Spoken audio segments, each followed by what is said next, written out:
Day 2 जो है उसमें सभी मेंबर्स का और हमारे आज के स्पीकर्स ये नरेश वाला जी जो कि ANY में मैनेजर हैं, उनका स्वागत है। हमारे साथ ये दीपिका मित्तल जी सिकासा चेयरपर्सन आगरा ब्रांच हैं, उनका भी स्वागत है। और आज का जैसा कि topic analysis of financial statement, और हम फाइनेंशियल स्टेटमेंट्स के बारे में हमने कल भी डिस्कस किया। तो नरेश वाला जी से रिक्वेस्ट है कि वो आज के डेलिब्रेशन को स्टार्ट करें। ये नरेश वाला जी। So, thank you, Sharad ji. Good evening, everyone. Yesterday we discussed about preparation of financial statements. So we started with some key items. We discussed some key items while we start preparing the financial statements. Today we'll carry forward those, and we'll be discussing some of the key analysis points as well. So let me present the screen. Let me present the presentation which I have, and then I think we can start. So एक बार जब आपके पास आ जाए तब मेरे को बताना. Can you see the screen? हाँ, screen आ रहा है, दिख रहा है। ठीक है। So कल हमने डिस्कस किया था कंपोनेंट्स ऑफ फाइनेंशियल स्टेटमेंट के बारे में कि these are the components of financial statements: balance sheet, statement of P&L, balance sheet, statement of P&L, statement of cash flows, significant accounting policies and other explanatory notes. So these are the components of financial statements. फिर हमने discuss किया था कि हम इन सबको prepare करने के लिए from where do we take the guidance in AS1 accounting standards. Then guidance is available in schedule 3, which is prescribed by the MCA, and then guidance is available in guidance note issued by ICAI on the schedule 3, and then the guidance is available in Companies Act. So हमने discuss किया था कि ये 4-5 जगह है जहां guidance available है. Then हमने एक हायरार्की डिस्कस की थी, एंड हायरार्की में हमने डिस्कस किया था कि ओके सबसे नीचे है गाइडेंस नोट, देन शेड्यूल 3, उसके बाद जो है accounting standards and the supreme authority companies act. So that's how it works. अगर किसी चीज की गाइडेंस, किसी आइटम के बारे में guidance is not available in guidance note, then we'll check schedule 3. If that is not available there as well, then we'll check accounting standards, and if that is not available even in the accounting standards, then we will check Companies Act. And let's suppose अगर इन सब में कोई conflict है, then Companies Act will prevail. And if the conflict is between schedule 3 and accounting standards, then accounting standards will prevail. And if the conflict is between guidance note and schedule 3, then we discussed कि schedule 3 will prevail. के बाद हमने discuss किया था कि illustrative disclosures क्या क्या हो सकते हैं. तो हमने डिस्कस किया था notes to balance sheet, notes to statement of P&L, कुछ इलस्ट्रेटिव की डिस्क्लोजर्स, और फिर उसके बाद कुछ other informations like contingent assets, liabilities, capital commitments, share based payments in all.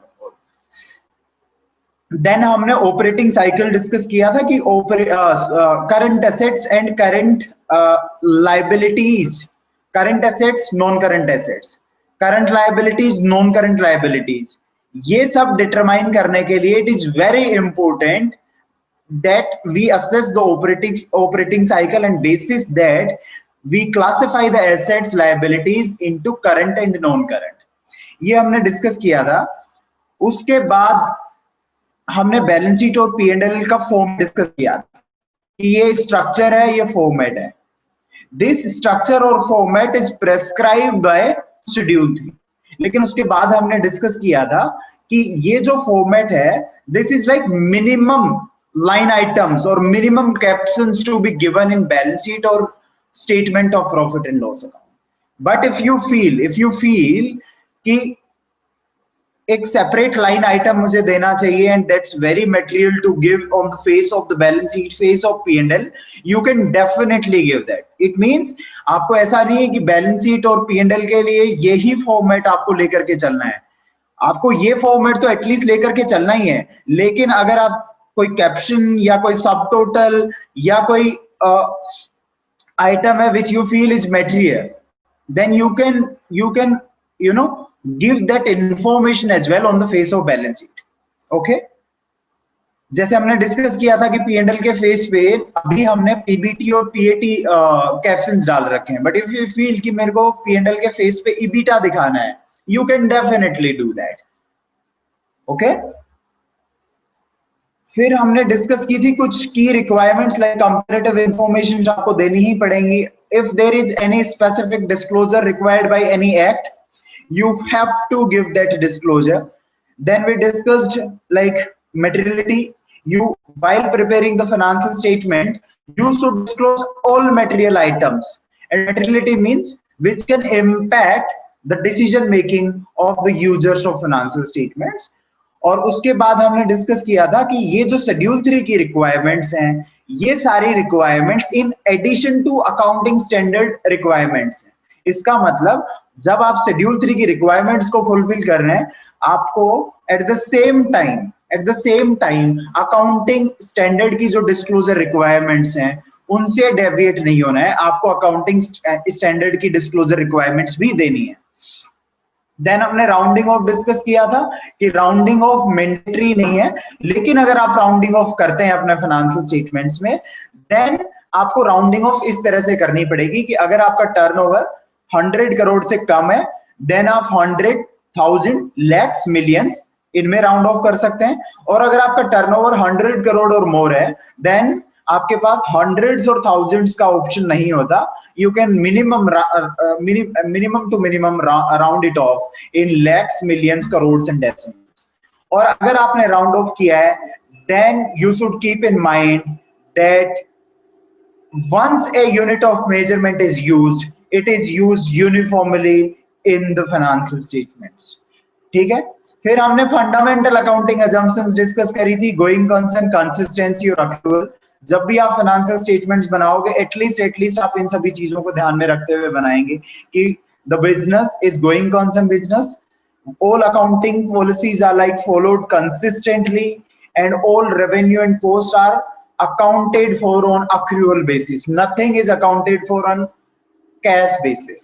उसके बाद हमने कुछ अकाउंटिंग कंसिडरेशंस डिस्कस किए थे in selection of accounting policies, like prudence concept, कि हमें अगर कोई लॉस होने वाला है या कोई एक्सपेंस होने वाला है, we should book that, but income हमें तभी बुक करनी चाहिए when there is a sufficient certainty, a reasonable certainty is there that it will get collected. फिर आपको हमने कॉन्सेप्ट बताया था substance of form का. You should always give preference to substance of the transaction rather than legal form of the transaction. And then we discussed materiality as discussed previously. And comparative informations आपको हमेशा देनी पड़ेगी. If there is a need to reclassify the comparative informations which you disclosed in the previous year, you should do that. ये हमने कल discuss किया था. Now जो बैलेंस शीट में और P&L में जो कैप्शंस हैं, मैं वन बाय वन आपके साथ डिस्कस करूंगा. Share capital very easy, everyone of us can prepare that. आपको शेयर कैपिटल का ओपनिंग से क्लोजिंग मूवमेंट देना है. एट द बिगनिंग कितनी थी, कितनी इश्यू हुई, कितनी क्लोजिंग है.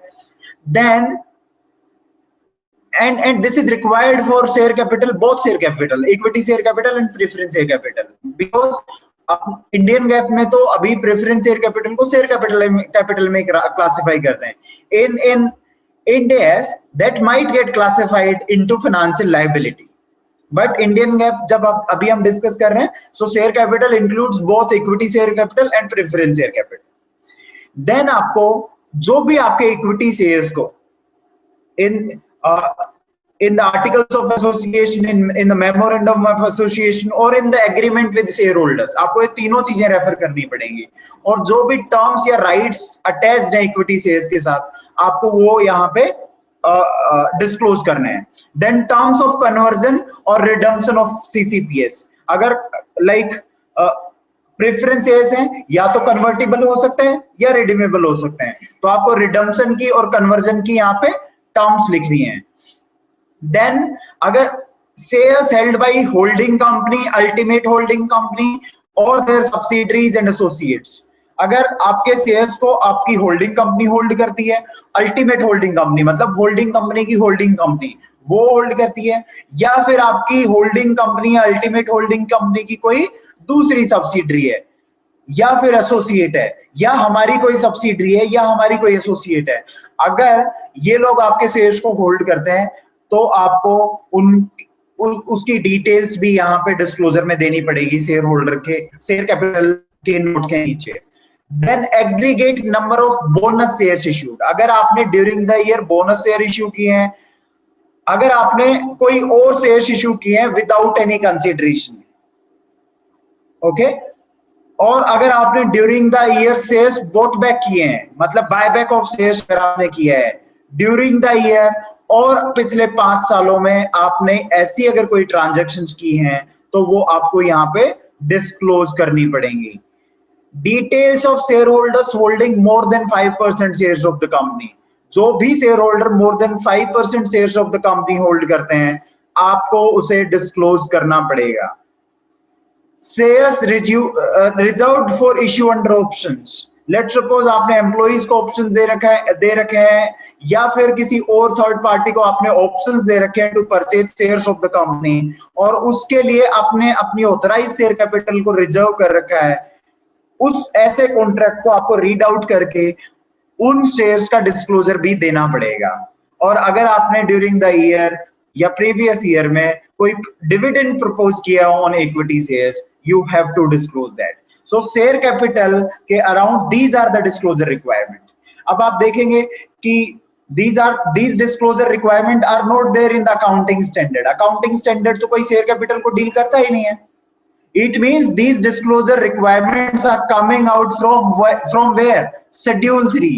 इसीलिए मैं आपसे कह रहा था कि Schedule 3 हम क्या करते हैं, हम देखते हैं कि अकाउंटिंग स्टैंडर्ड में डिस्क्लोजर रिक्वायरमेंट है या नहीं है और हम उसके डिस्क्लोजर्स दे देते हैं, but we forget to give disclosure requirements as per schedule 3। फिर हम कई बार देखते हैं कि कंपनीज एक्ट में कोई डिस्क्लोजर की रिक्वायरमेंट है, जैसे कंपनीज एक्ट में आप लोन देते हैं डायरेक्टर्स को, आपको उसकी टर्म्स कंडीशन डिस्क्लोज करनी पड़ती हैं। हम देखते हैं कि ना शेड्यूल 3 में उसकी डिस्क्लोजर रिक्वायरमेंट है, ना किसी अकाउंटिंग स्टैंडर्ड में उसकी डिस्क्लोजर रिक्वायरमेंट है। इसीलिए मैं आपसे कह रहा हूं कि when we are giving disclosure requirements, what we do, we should refer schedule 3, we should refer accounting standards, we should refer companies act, we should refer any other act for which disclosure requirements are mandatory. We should refer everything, and that's when you will be able to ensure completeness of disclosures. So अगर आपको disclosures की completeness check करनी है तो आपको ये सभी जगह के सभी like schedule 3, like companies act, like accounting standard, any other act, इन सभी की कंप्लायंसेस चेक करनी पड़ेंगी while preparing the financial statements. So this is the share capital. Then I have mentioned in detail as well, like number and amount of share authorized you need to disclose. Shares issued, subscribed, fully paid, subscribed but not fully paid, you have to disclose. Par value of shares you have to disclose. Reconciliation of shares outstanding at the beginning and at the end you have to disclose.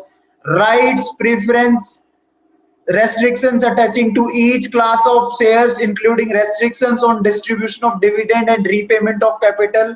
अगर ऐसी कोई restrictions हैं, rights हैं, preferences हैं, आपको वो disclose करनी पड़ेंगी। आपको each class of shares जो holding company, ultimate holding company हमने already discuss कर लिया, वो disclose करने पड़ेंगे। 5% शेयर से ज्यादा अगर कोई शेयर होल्ड करता है शेयर होल्डर, आपको वो डिस्क्लोज करना पड़ेगा। आपके जो शेयर्स रिजर्व्ड है फॉर इश्यू अंडर ऑप्शंस, आपको वो डिस्क्लोज करने पड़ेंगे। For the period of 5 years, immediately preceding 5 years, अगर आपको लगता है कि aggregate number of shares issued without payment of cash, bonus shares और शेयर्स वोट बैक, आपको वो भी डिस्क्लोज करने पड़ेंगे। Terms of any securities convertible into equity preference shares issued along with earliest date of conversion. Like preference shares वगैरह issued है, उनकी terms conversion की आपको डिस्क्लोज करनी पड़ेंगी कि वो कौन से साल में कन्वर्टेबल हैं, in how many years they will get converted.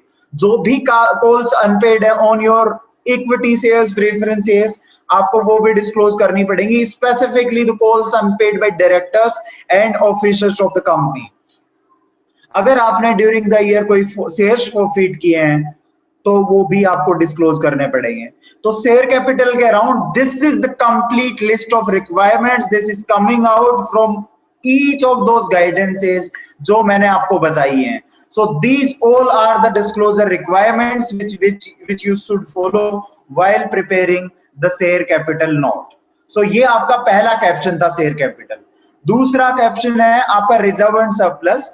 वो बहुत सिंपल है, आपको हर एक category of reserve and surplus का ओपनिंग टू क्लोजिंग मूवमेंट देना पड़ेगा।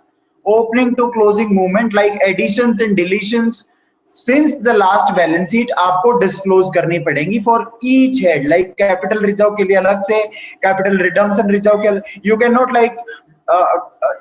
Not like mention the closing figure कि मेरे रिजर्व एंड सरप्लस के इस पर्टिकुलर हेड में this is the closing figure. नहीं, आपको हर एक कैप्शन के लिए, हर एक caption of your reserve and surplus, उसके लिए ड्यूरिंग द ईयर जो एडिशंस डिलीशंस हुए हैं वो आपको डिस्क्लोज करने पड़ेंगे। अब एक हमारा कंफ्यूजन रहता है, क्योंकि पहले उसकी गाइडेंस उस तरह की अवेलेबल थी, तो एक हमारा कंफ्यूजन रहता है कि जो statement of P and L, जो रिटेन्ड अर्निंग्स का बैलेंस है, अगर वो बैलेंस नेगेटिव हो रहा हो तो उसको कहां दिखाएं? उसको भी हमें रिजर्व एंड सरप्लस में ही दिखाना है। पहले हम उसको मिसलेनियस एक्सपेंसेस में दिखाते थे under the asset side as a debit balance. अगर उसका नेगेटिव बैलेंस है तब भी हमें उसे रिजर्व एंड सरप्लस में ही दिखाना है। अब कई क्वेश्चन करते हैं यहाँ पे कि जी अगर मेरे बैलेंस शीट के फेस पे भी अगर नेगेटिव बैलेंस जा रहा है तो भी मुझे उसे नेगेटिव ही दिखाना चाहिए कि इवन इफ अगर आपके बैलेंस शीट के फेस पे वो नेगेटिव बैलेंस जा रहा है तो भी आपको उसे रिजर्व एंड सरप्लस में ही दिखाना है। तो अगर मैं आपको बताऊं सिक्योरिटी प्रीमियम का, लेट सपोज मेरे पास बैलेंस है 100, रिवैल्यूएशन रिजर्व का मेरे पास बैलेंस है 50, तो ये मेरे पास पॉजिटिव बैलेंस है 150, 150 is the positive balance. Let suppose मेरे रिटेन्ड अर्निंग्स जो statement of P and L का बैलेंस है वो -200 है, तो इस -200 के कारण मेरा रिजर्व एंड सरप्लस का जो बैलेंस है वो -50 हो गया। अब मेरे बैलेंस शीट के फेस पे रिजर्व एंड सरप्लस -50 दिख रहा है। कई मेंबर्स कहते हैं कि ये तो अच्छा नहीं लग रहा, इसको तो मुझे एसेट साइड में डाल देना चाहिए मिसलेनियस एक्सपेंस करके। नहीं, अगर आपका वो नेगेटिव बैलेंस भी है, इवन वो बैलेंस शीट के फेस पे नेगेटिव बैलेंस जा रहा है, तब भी आपको उसे रिजर्व एंड सरप्लस में ही दिखाना है। ओके, सो दो चीजें आपको you should keep in mind. एक आपको एडिशंस डिडक्शंस मतलब ओपनिंग से क्लोजिंग मूवमेंट देनी है for each category of your reserve and surplus, और दूसरा आपका जो पी&एल का बैलेंस है even if that is negative तब भी आपको उसे रिजर्व एंड सरप्लस का बोलता है कि आपको bonds, debentures, term loans can be from banks, from NBFC, आपको वो डिस्क्लोज करना है। Then other loans and advances, अगर आपने कोई डायरेक्टर्स से लोन ले रखा है या फिर आपने किसी रिलेटेड पार्टी से लोन ले रखा है, वो भी आपको यहां डिस्क्लोज करना पड़ेगा। डेफर्ड पेमेंट लायबिलिटी, ये मैंने हाईलाइट किया हुआ है क्योंकि एक नया टर्म है deferred payment liability. Let suppose आपने कोई मशीन खरीदी, आपने कोई कैपिटल आइटम खरीदा और नॉर्मली आपको 60 दिन का 90 दिन का क्रेडिट पीरियड मिलता है, लेकिन आपको 2 साल का क्रेडिट पीरियड मिल गया वहां पे, तो अगर if there is an extended credit period आपको वो डेफर्ड पेमेंट लायबिलिटीज में दिखाना है। तो this is a new line item, आपको अपने क्लाइंट पे हमेशा चेक करते रहना है, या if you are preparing financial statements for your company, आपको देखना है कि जो नॉर्मल क्रेडिट पीरियड मेरे वेंडर्स या सप्लायर्स मेरे को देते हैं, कहीं ऐसा तो नहीं है किसी सप्लायर और वेंडर ने मुझे एक्सटेंडेड क्रेडिट पीरियड दिया हुआ है। अगर आपके सप्लायर और वेंडर ने आपको एक्सटेंडेड क्रेडिट पीरियड दिया हुआ है तब आपको उस लायबिलिटी को डेफर्ड पेमेंट लायबिलिटी में दिखाना है। डिपॉजिट्स आपको यहां दिखानी है, loans and advances from related party, या फिर आपने कोई एसेट ले रखी है, बिल्डिंग ले रखी है ऑन फाइनेंस लीज, उसकी जो लॉन्ग टर्म ऑब्लिगेशंस है फाइनेंस लीज की, वो भी आपको यहाँ डिस्क्लोज करनी पड़ेंगी। तो ये मेजर कैप्शंस हो गए in long term borrowings. What you should keep in mind, आपकी हर बोरोइंग के लिए you should further classify as secured and unsecured। आप ऐसा नहीं है कि आपने लिख दिया कि ये बैंक से लोन ले रखा है, ये एनबीएफसी से ले रखा है, ये रिलेटेड पार्टी से ले रखा है। नहीं, आपको उसकी सब क्लासिफिकेशन करनी पड़ेगी कि वो लोन जो है वो सिक्योर्ड है या अनसिक्योर्ड है। अगर वो सिक्योर्ड है तो आपको नेचर ऑफ सिक्योरिटी भी वहां लिखनी पड़ेगी। अगर आपके डायरेक्टर्स या किसी और ने लोन्स के लिए बैंक को या किसी थर्ड पार्टी को गारंटी दे रखी है, तो आपको वो गारंटी स्पेसिफिकली डिस्क्लोज करनी पड़ेगी। आपके जो बॉन्ड्स, डिबेंचर्स, टर्म लोन्स हैं, उनकी term of repayment, rate of interest आपको यहां डिस्क्लोज करनी पड़ेगी। हम क्या करते हैं, हम एक नॉर्मल शेड्यूल बना देते हैं कि बैंक इतना मांगता है, डायरेक्टर्स इतना मांगते हैं। नहीं, These are the additional requirements। आपको सिक्योर्ड अनसिक्योर्ड में बाइफर्केशन करना है। सिक्योर्ड है तो नेचर ऑफ सिक्योरिटी क्या है? अगर आपके लोन्स के लिए डायरेक्टर्स या किसी थर्ड पार्टी ने गारंटी दे रखी है, आपको उस गारंटी की डिटेल्स देनी है। आपकी टर्म्स ऑफ रीपेमेंट क्या है? 5 साल में पे होना है, 7 साल में पे होना है, 2 साल में पे होना है, कितना रेट ऑफ इंटरेस्ट है? अगर वो इक्विटी शेयर्स में कन्वर्जन हुआ तो रेट ऑफ कन्वर्जन क्या रहेगी? ये सब चीजें आपको वहां पे डिस्क्लोज करनी पड़ेगी। ओके, देन आपको terms of payment of term loan, आपको जो टर्म लोन है उसकी terms of repayment you have to disclose in your financial statements. Period and amount, आपका जो पीरियड और अमाउंट है continuing default on balance sheet. अगर आपको अपने क्लाइंट्स पे ये भी चेक करना है कि वो रीपेमेंट ऑफ लोन मतलब प्रिंसिपल अमाउंट और इंटरेस्ट में कोई डिफॉल्ट नहीं कर रहे हैं, if they are doing that default, तो वो कितने पीरियड से वो डिफॉल्ट कर रहे हैं on the balance sheet date, आपको वो भी डिस्क्लोज करना पड़ेगा। So I review many of the balance sheets, but I find out that there is only 2-3 line items in the long term borrowing schedule. One is that term loan from banks, loan from directors, okay, loan from NBFC, but they forget to give the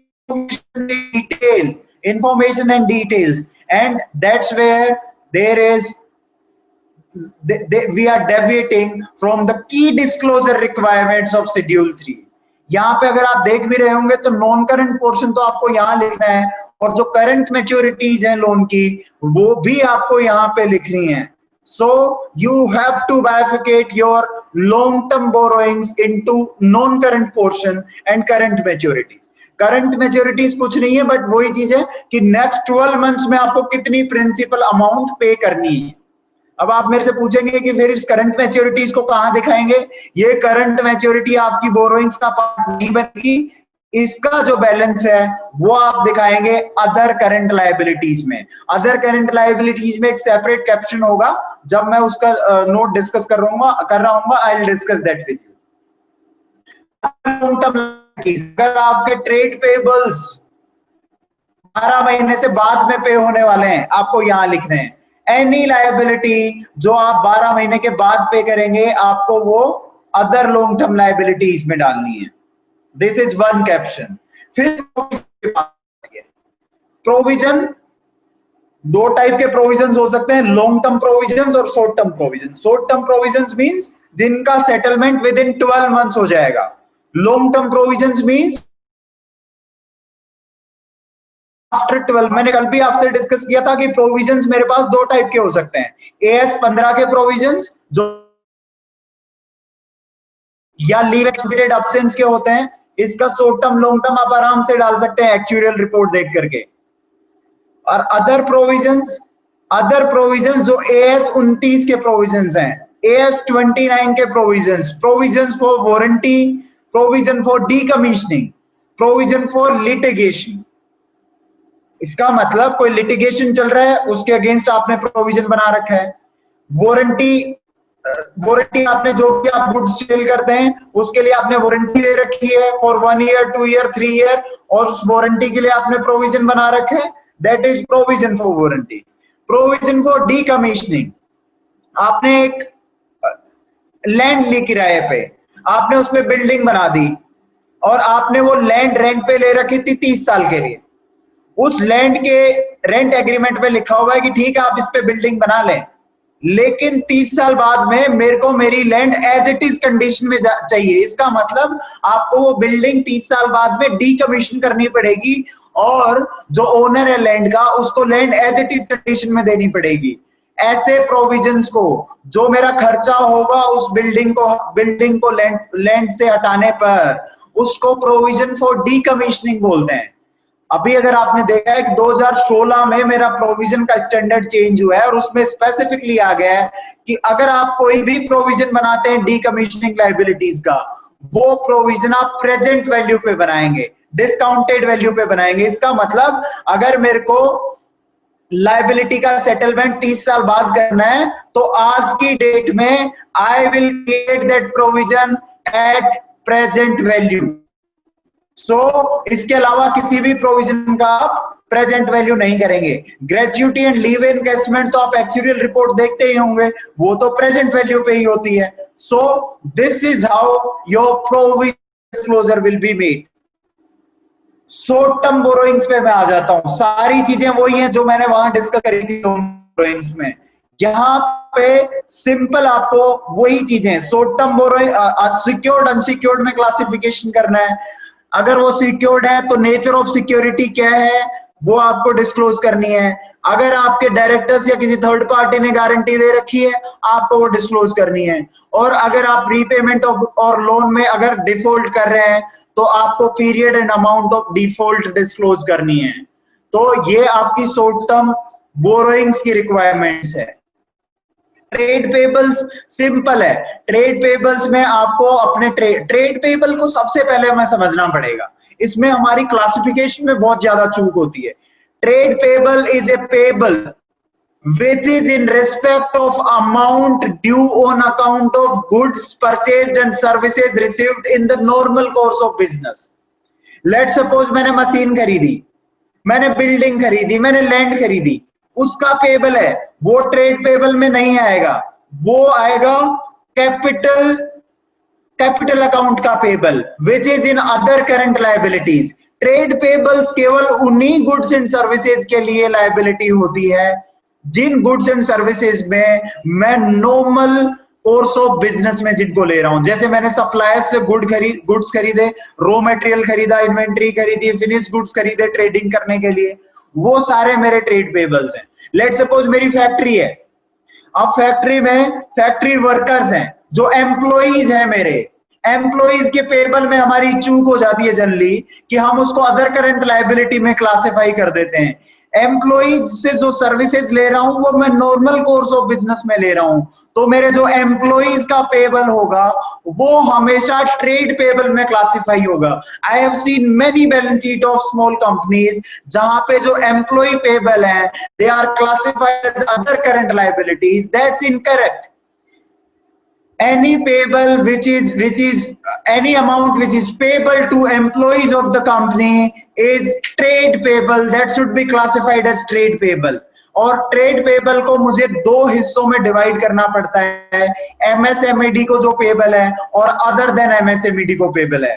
और MSMED का मुझे एक specific disclosure भी देना है कि कितनी amount है जो एमएसएमईडी को पेबल है, कितनी इंटरेस्ट अमाउंट है। अब कई लोग कई मेंबर्स ये कहते रहते हैं कि हमें तो पता ही नहीं रहता कि वो ट्रेड पेबल एमएसएमईडी का है या नहीं है। हर एक कंपनी अगर वो एमएसएमई है वो अपने आप को रजिस्टर कराती है अंडर द एमएसएमई एक्ट।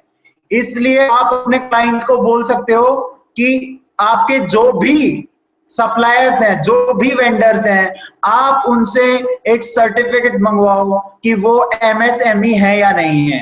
और बेसिस दैट आप अपने क्लाइंट को या अपनी कंपनी को बोल सकते हैं कि आप उसका एमएसएमई और नॉन एमएसएमई आप अपने हर एक सप्लायर और वेंडर के लिए आइडेंटिफाई कर सकते हैं। So two things, trade payable services के लिए आप payable classification होगा which you have received in the normal course of business. That is first. Second thing, you cannot avoid simply saying कि जी हमें तो पता ही नहीं है MSMED है या नहीं है. You cannot avoid that. आप अपने क्लाइंट से, अपनी कंपनी को बोलो कि they should have a formal process to identify whether the supplier or vendor is MSME or not, और आपको वो एमएसएमई का क्लासिफिकेशन करना पड़ेगा. So this is the note for trade payables. Other current liabilities, मैंने आपको बोला था जो करंट मैच्योरिटीज हैं ऑफ लॉन्ग टर्म बोरोइंग्स वो आपको यहां डिस्क्लोज करनी है. Interest accrued and due, note due, ये आपको यहां डिस्क्लोज करना पड़ेगा. अगर आपने कोई इनकम रिसीव कर ली है इन एडवांस, मतलब आपके ट्रेड रिसीवेबल ने आपको एडवांस में पैसा दे दिया but you have not supplied the goods और सर्विसेज, आपको यहां डिस्क्लोज करना पड़ेगा अदर करंट लायबिलिटीज में. कल मैंने आपको बोला था कि अगर शेयर एप्लीकेशन मनी ऐसी है जो पेंडिंग अलॉटमेंट है तब तो फेस ऑफ बैलेंस शीट पे अलग से आएगी, और अगर share application money due for refund है, मतलब अलॉटमेंट नहीं करना है, तब वो अदर करंट लायबिलिटीज में आएगी. नीचे उसी का ही नोट लिख रखा है कि share application money which is pending allotment वो face of the balance sheet पे आएगी, but share application money which is due for refund वो अदर करंट लायबिलिटीज में आएगी. देन आपको deferred tax assets and liabilities का डिस्क्लोजर करना है.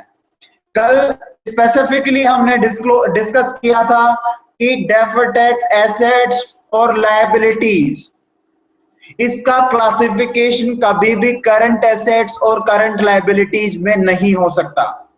इसका क्लासिफिकेशन कभी भी करंट एसेट्स और करंट लायबिलिटीज में नहीं हो सकता. It means deferred tax assets and deferred tax liabilities will always be classified as non-current, will always be classified as non-current. और आपको इसकी नेटिंग करना है. ऐसा नहीं कि deferred tax liability मैंने लायबिलिटी साइड में दिखा दी और deferred tax asset मैंने एसेट साइड में दिखा दी. ऐसा मैं तभी कर सकता हूं जब डेफर्ड टैक्स एसेट इंडिया के कानून में हो और लायबिलिटी किसी बाहर के कानून में हो.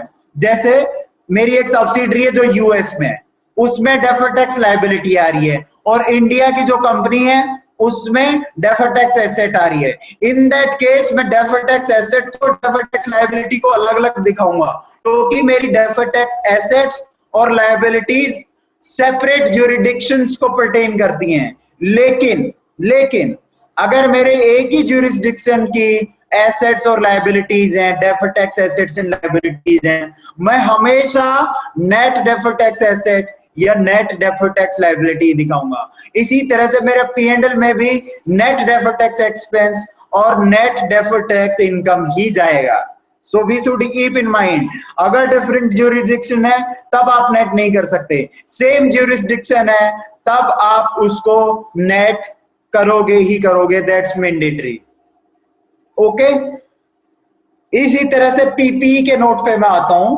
डिस्क्लोजर ऑफ पीपीई, आपको ओपनिंग से क्लोजिंग का addition disposal in both cost and depreciation, मतलब अक्यूमुलेटेड डेप्रिशिएशन और कॉस्ट, नेट बुक वैल्यू आपको डिस्क्लोज करनी है. अगर आपने अपनी पीपीई को किसी लोन के अगेंस्ट हाइपोथिकेट कर रखा है, प्लेज कर रखा है, आपको वो डिस्क्लोज करना पड़ेगा.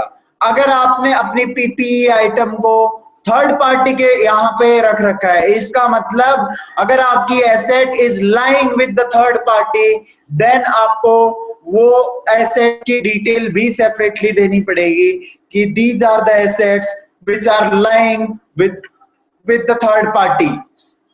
Then if I come to the disclosure requirements of intangible assets, same disclosure requirements for intangible asset, same ditto disclosure requirements for intangible assets as well.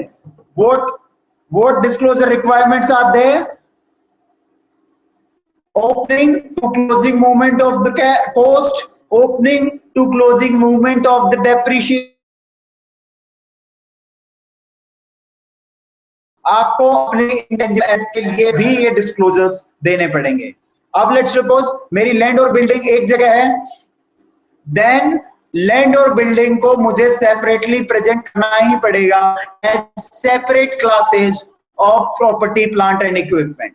Land and building आप कभी भी ऐसे क्लब नहीं कर सकते. आप ये नहीं कह सकते कि मेरी लैंड थी, मैंने उस पर बिल्डिंग बना दी, अब मैंने तो लैंड एंड बिल्डिंग दिखा दी. No, your land is not subject to depreciation. but your building is, you have to classify these as separate line items in your balance sheet, in your notes. Assets अगर आपने कोई lease पे ले रखी हैं, तो अगर आपने जैसे ओन्ड प्लांट है, आपको अलग से दिखाना पड़ेगा. अगर आपने कोई प्लांट या मशीन लीज पे ले रखा है, आपको वो सेपरेटली डिस्क्लोज करना पड़ेगा, आप उसको क्लब नहीं कर सकते. इसी तरह से बिल्डिंग जो आपकी ओन्ड है, आप अलग से दिखाओगे, और जो आपने लीज पे ले रखी है, आप अलग से दिखाओगे. अगर आप शेड्यूल 3 देखेंगे जो नया वाला है, उसमें ऑफिस इक्विपमेंट एक सेपरेट लाइन आइटम आया है, लेकिन जैसे live stock, railway sidings etcetera etcetera कुछ चीजें ऐसी हैं जो अब एग्जिस्ट नहीं करती हैं, लेकिन वो पहले एग्जिस्ट करती थी. इसका मतलब ये नहीं है कि आप लाइव स्टॉक, रेलवे स्लाइडिंग्स, इन चीजों को सेपरेट लाइन आइटम नहीं बनाओगे. नो, if these items are material, then you will create separate line item for that. Schedule 3 उसमें does not prescribe any particular classification and presentation for leasehold land. Leasehold land के लिए separate line item नहीं है. इसका मतलब कतई ये नहीं है कि आप लीजहोल्ड लैंड को सेपरेट लाइन आइटम नहीं बनाओगे. आप free hold land, leasehold land दोनों का सेपरेट लाइन आइटम बनाओगे, क्योंकि आपको ये भी दिमाग में रखना है कि जो फ्री होल्ड लैंड है मेरी, that is not subject to depreciation, but my leasehold land is. अगर मैंने 30 साल के लिए लीज पे लैंड ले रखी है, तो मुझे उसे डेप्रिशिएट करना ही करना पड़ेगा. इसलिए आपको फ्री होल्ड लैंड और लीज होल्ड लैंड को दोनों को सेपरेटली दिखाना पड़ेगा. Classification of intangible assets. पहले इंटेंजिबल एसेट्स का एक सिंगल लाइन आइटम आ जाता था, लाइक सॉफ्टवेयर, लेकिन अभी मैंने आपको दिखाया इंटेंजिबल एसेट्स का भी आपको ये क्लासिफिकेशन करना पड़ेगा. आपको गुडविल अलग से दिखानी पड़ेगी, लेकिन गुडविल आपने देखा होगा फेस ऑफ बैलेंस शीट पे आप नहीं दिखाओगे, आप इंटेंजिबल एसेट्स के नोट में ही दिखाओगे. ब्रांड्स, ट्रेडमार्क्स आपको अलग से दिखाने पड़ेंगे, कंप्यूटर सॉफ्टवेयर अलग से दिखाने पड़ेंगे, office sorry, that's incorrectly mentioned, but licenses and franchisee, mining rights, software, any intangible asset, you have to say that. अगर आपका कैपिटल वर्क इन प्रोग्रेस है, तो पहले कंफ्यूजन था कि अगर मेरे कैपिटल एडवांसेस हैं, तो मैं कैपिटल एडवांस को कैपिटल वर्क इन प्रोग्रेस के साथ ही मर्ज कर दूंगा. दैट्स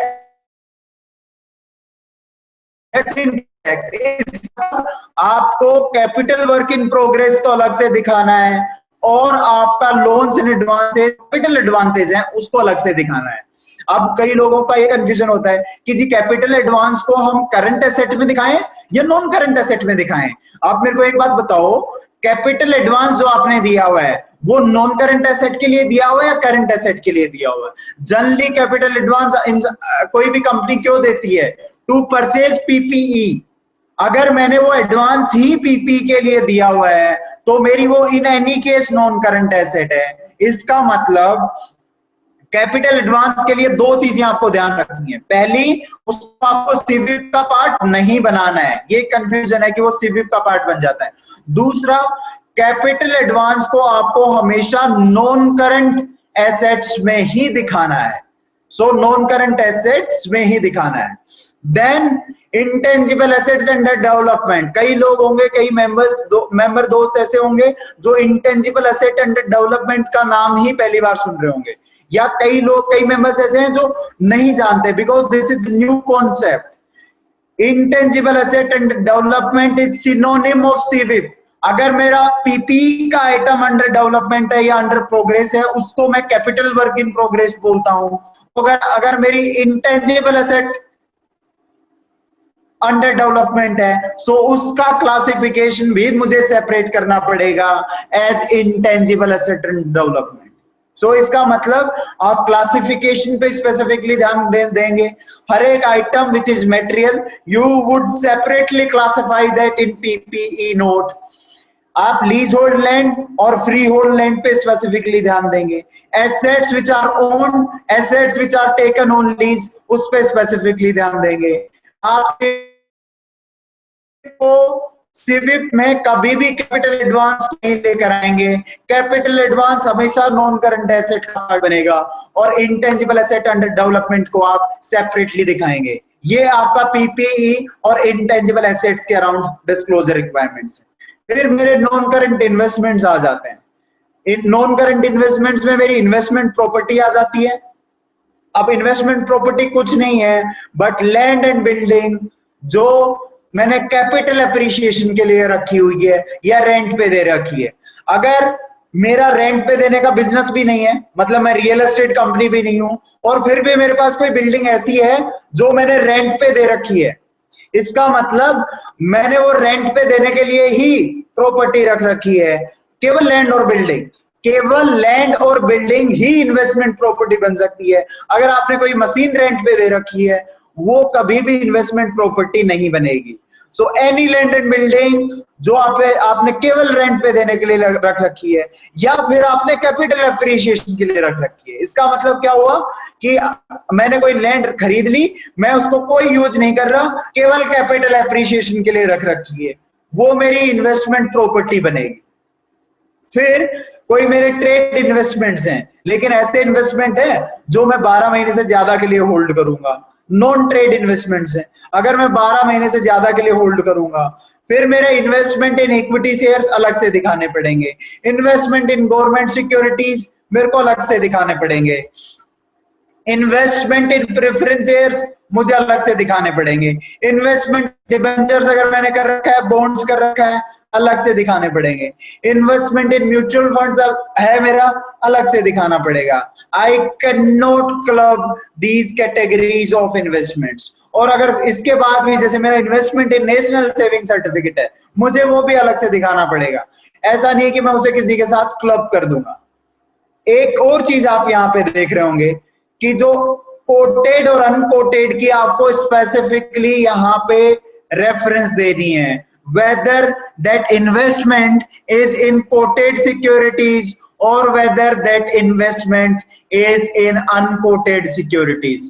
Quoted means listed, जिनकी पब्लिकली प्राइस अवेलेबल है, अनकोटेड मीन्स जिनकी पब्लिकली प्राइस अवेलेबल नहीं है, मुझे अलग से डिस्क्लोज करना पड़ेगा। इसका मतलब 3 चीजें इन्वेस्टमेंट्स के शेड्यूल में या नोट में, क्या क्या मुझे कैटेगरीज पे स्पेसिफिकली फोकस करना है कि क्या क्या कैटेगरीज मुझे क्लासिफाई करनी है। सेकंड चीज, मुझे कोटेड है या नहीं है, मतलब कोटेड इन्वेस्टमेंट है, मतलब इन्वेस्टमेंट इन listed equity shares, listed debentures, listed mutual fund, या फिर वो इन्वेस्टमेंट इन अनकोटेड है।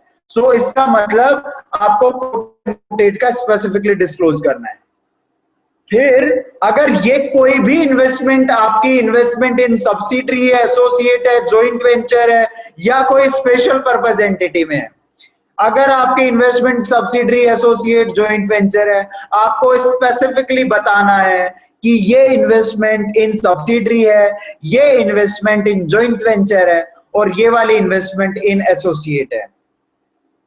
आपको अगर आप ऊपर वाले आइटम्स में देखेंगे तो हमने स्पेसिफिकली यहाँ पे लिखा हुआ है कि आपको ये मेंशन करना है कि आप इसकी वैल्यू कॉस्ट पे कर रहे हैं या कोई और अमाउंट है। So value at cost unless otherwise stated, ये भी आपको लिखना है। It means investment carried eight other than at cost should be separately stated और स्पेसिफाइड।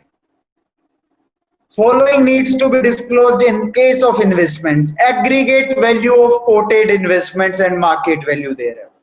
आपको quoted investments की वैल्यू यहां दिखानी है।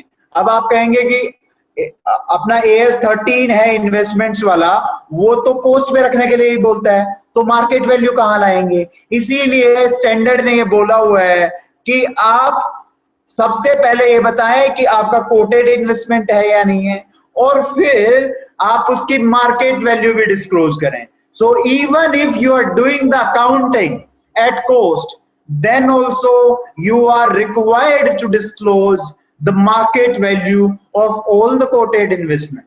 फिर आपको aggregate amount of unquoted investment दिखानी पड़ेगी।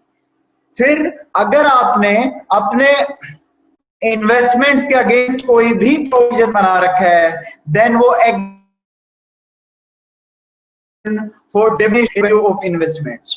आप उस diminution in value of investments के ऊपर आप डिस्क्लोज करेंगे कि किस किस इन्वेस्टमेंट को आपने इम्पेयर कर रखा है. सो इम्पेयरमेंट, जो भी आपने प्रोविजन बना रखा है फॉर इम्पेयरमेंट, वो आप स्पेसिफिकली डिस्क्लोज करेंगे. तो सारी डिस्क्लोजर रिक्वायरमेंट्स इस स्लाइड पे समराइज कर दी हैं.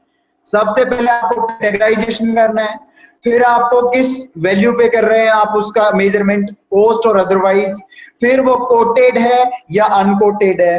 कोटेड का टोटल आपको एक नीचे देना पड़ेगा, अनकोटेड का टोटल एक आपको नीचे देना पड़ेगा. उसके बाद आपने अगर कोटेड इन्वेस्टमेंट्स में इन्वेस्टमेंट कर रखा है, उसकी मार्केट वैल्यू भी आपको डिस्क्लोज करनी पड़ेगी, even if you are doing the accounting at cost. फिर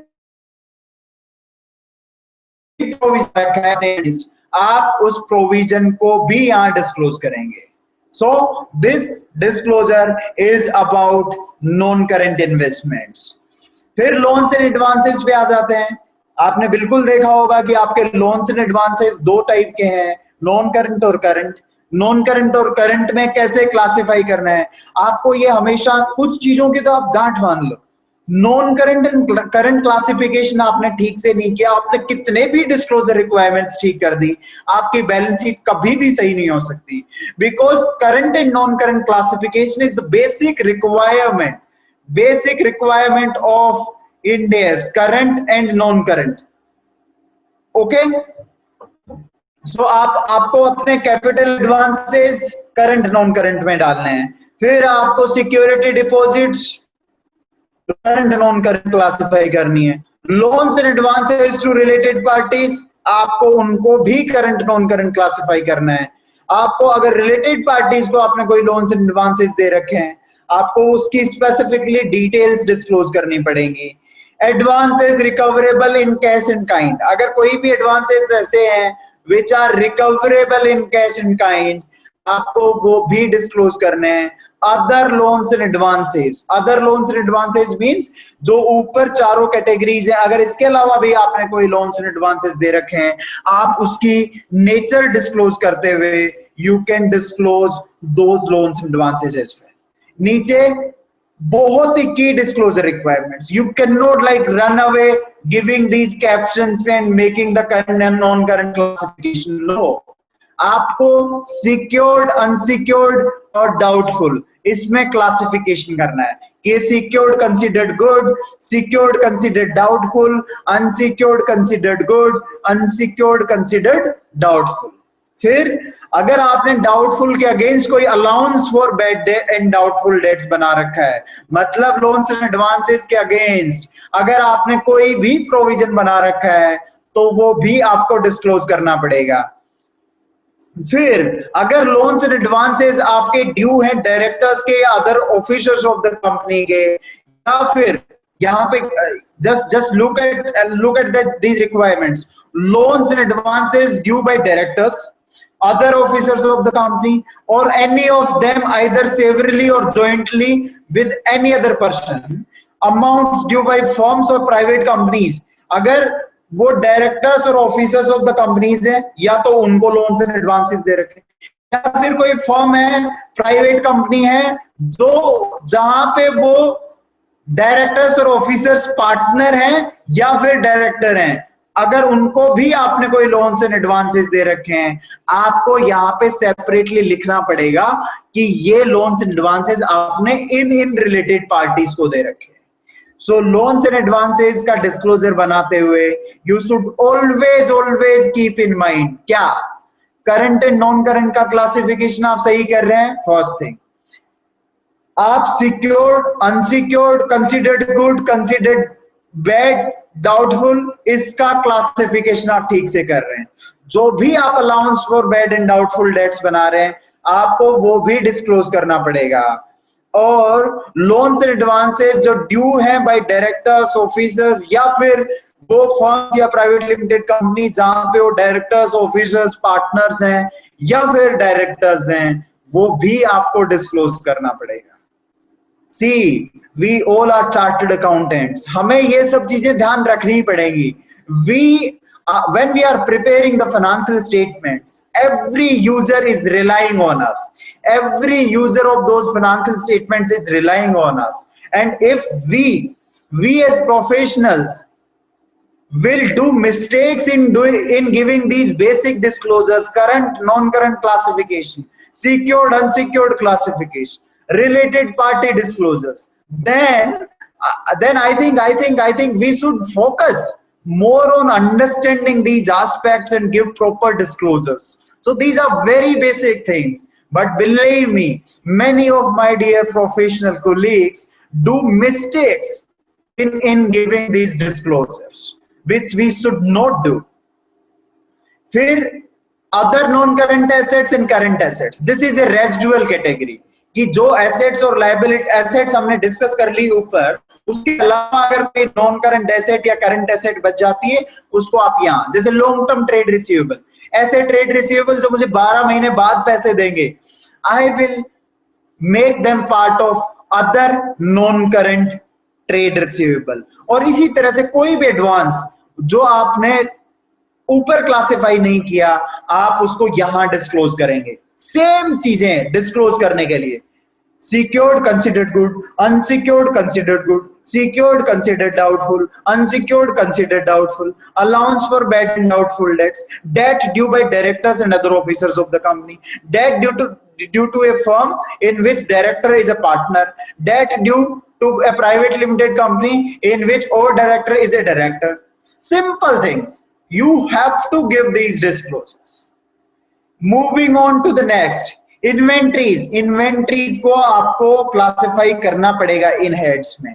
raw material, work in progress, finished goods, stock in trade, stores and spares, loose tools, others. अब many of my friends will say stores and spares को sir inventories में क्यों classify करेंगे, हम तो stores and spares को खरीदते हैं और सीधा ही खर्चा कर देते हैं. Let's suppose stores and spare में क्या आते हैं, स्पेयर पार्ट्स आते हैं. मेरी मशीन का एक स्पेयर पार्ट टूट गया, मैंने उस टूटे हुए स्पेयर पार्ट को दूसरे स्पेयर पार्ट से क्या कर दिया, रिप्लेस कर दिया. और अब मुझे पता है कि ये स्पेयर पार्ट 3 साल तक इस मशीन में लगा रहेगा. अगर मैं उसको आज ही एक्सपेंस ऑफ कर दूंगा तो इसका मतलब मैं तो एक फिक्स्ड एसेट को, एक पीपीई आइटम को मैंने आज ही राइट ऑफ कर दिया. सो स्टोर्स एंड स्पेयर्स के लिए AS 10 में चेंज हो गया है कि अगर ऐसा स्टोर एंड स्पेयर है which is having a life of more than 1 year, अगर आपका कोई भी स्टोर्स एंड स्पेयर्स का पार्ट है which have a useful life of more than 1 year, आपको उसे इन्वेंटरीज का पार्ट नहीं बनाना, उसको कहां पार्ट बनाना है, पीपीई का पार्ट बनाना है. और स्टोर्स एंड स्पेयर्स जिनकी लाइफ 1 साल से कम की है, उनको मुझे इमीडिएटली एक्सपेंस ऑफ नहीं करना है, उनको मुझे इन्वेंट्री का पार्ट बनाना है. तो स्टोर्स एंड स्पेयर्स की क्लासिफिकेशन 2 हो सकती है. अगर आप स्टोर्स एंड स्पेयर्स को इमीडिएटली P&L में डालते हो, दैट्स इनकरेक्ट. आपको अपने क्लाइंट्स पे चेक करना पड़ेगा कि आप स्टोर्स एंड स्पेयर्स को इमीडिएटली P&L में डालते हो या फिर आप अपने स्टोर्स एंड स्पेयर्स को. Deepika ma'am, am I audible? Yes sir. Now audible. Yes. सबके पास आ रही है अभी आवाज?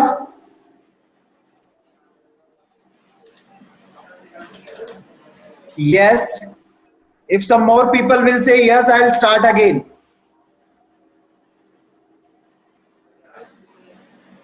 दीपिका मैम, मेरी आवाज आ रही है आपके पास? सर सब पर आ रही है, अब जिन पर नहीं आ रही थी उन पर भी आ रही है, वो भी चैट बॉक्स में यस लिख रहे हैं. मेरे पास नहीं आ रही है अभी. So 1 second. आपके पास आ रही है आवाज मेरी? Yes. हाँ. So I think अभी सभी पार्टिसिपेंट्स के पास भी आ रही होगी आवाज. जी. हाँ सर, आवाज बीच में ही बस ब्रेक हुई थी, बाकी तो सर सही चल रही है. ओके. वॉइस आ रही है एकदम. Okay. I think everyone is saying yes now. तो अभी स्टार्ट कर सकते हैं फिर से.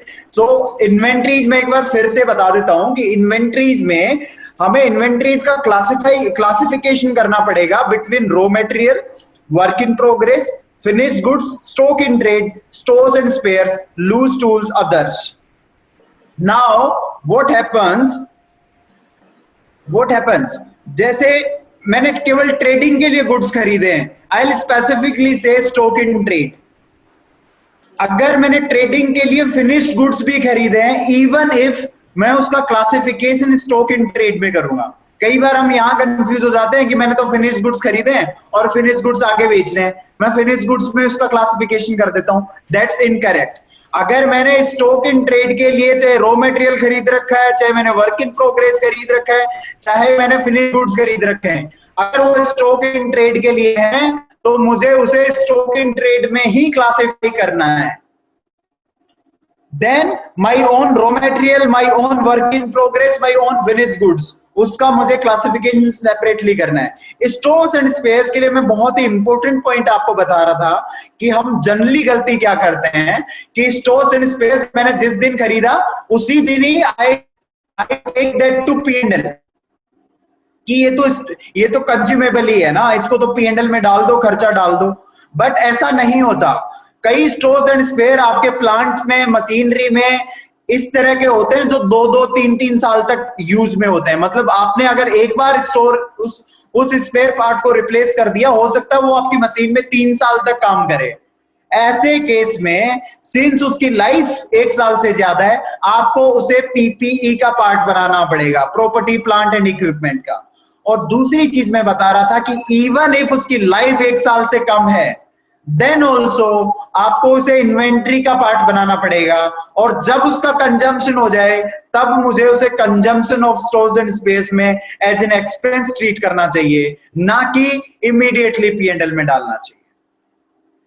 कुछ और चीजें यहां पे which I want to tell you कि गुड्स इन ट्रांजिट, अगर मेरे गुड्स कुछ हैं जो इन ट्रांजिट हैं, let suppose risk and reward मेरे को जिस दिन वेंडर की या मेरे सप्लायर की प्रीमाइसेस से चला उसी दिन ही good risk and reward transfer हो गया, तो मेरे को गुड्स इन ट्रांजिट को यहाँ पे इन सारी कैटेगरीज से अलग दिखाना पड़ेगा। ऐसा नहीं है कि जी फिनिश गुड्स मंगवाए थे मैंने, वो गुड्स इन ट्रांजिट है तो भी मैंने फिनिश गुड्स में डाल दिए। No, even if that is the case, तब भी आपको गुड्स इन ट्रांजिट को अलग से बैलेंस शीट ये इन्वेंट्रीज के नोट में सेपरेटली दिखाना पड़ेगा। आपको mode of valuation specifically disclose करना पड़ेगा कि ये cost or NRV whichever is lower पे, cost or NRV whichever is lower पे आपने वैल्यूएशन कर रखा है। ओके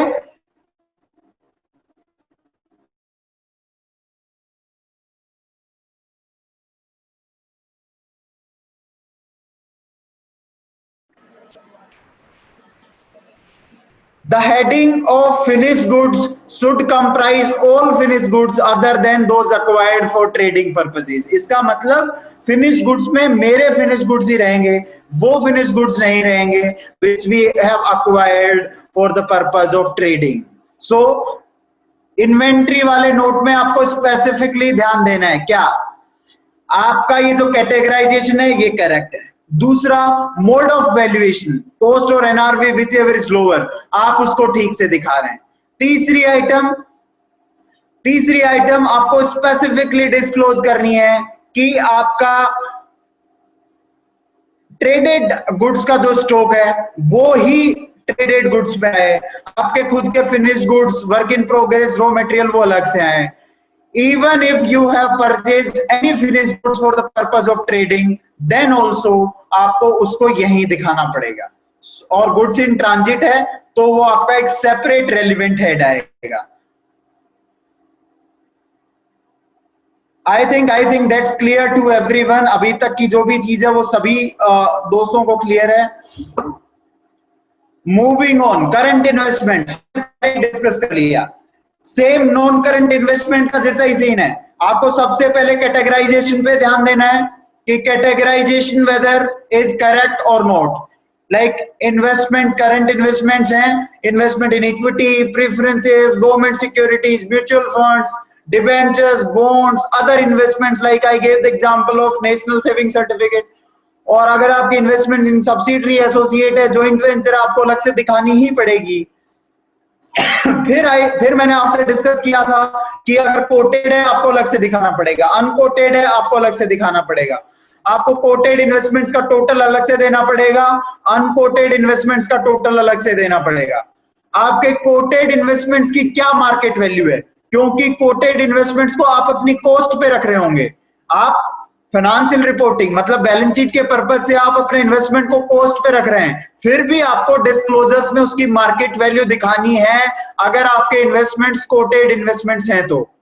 फिर मैंने डिस्कस किया था कि अगर आपने कोई भी प्रोविजन बना रखा है for diminishing in the value of investments, आपको वो भी डिस्क्लोज करना है सेपरेटली। सो ये सारी चीजें इन्वेस्टमेंट्स में। फिर ट्रेड रिसीवेबल्स, ट्रेड रिसीवेबल के लिए भी सेम चीज। एक रिसीवेबल को मैं ट्रेड रिसीवेबल तभी बोल सकता हूं when the trade receivable is in respect of amount due on account of goods sold and services rendered in normal course of business।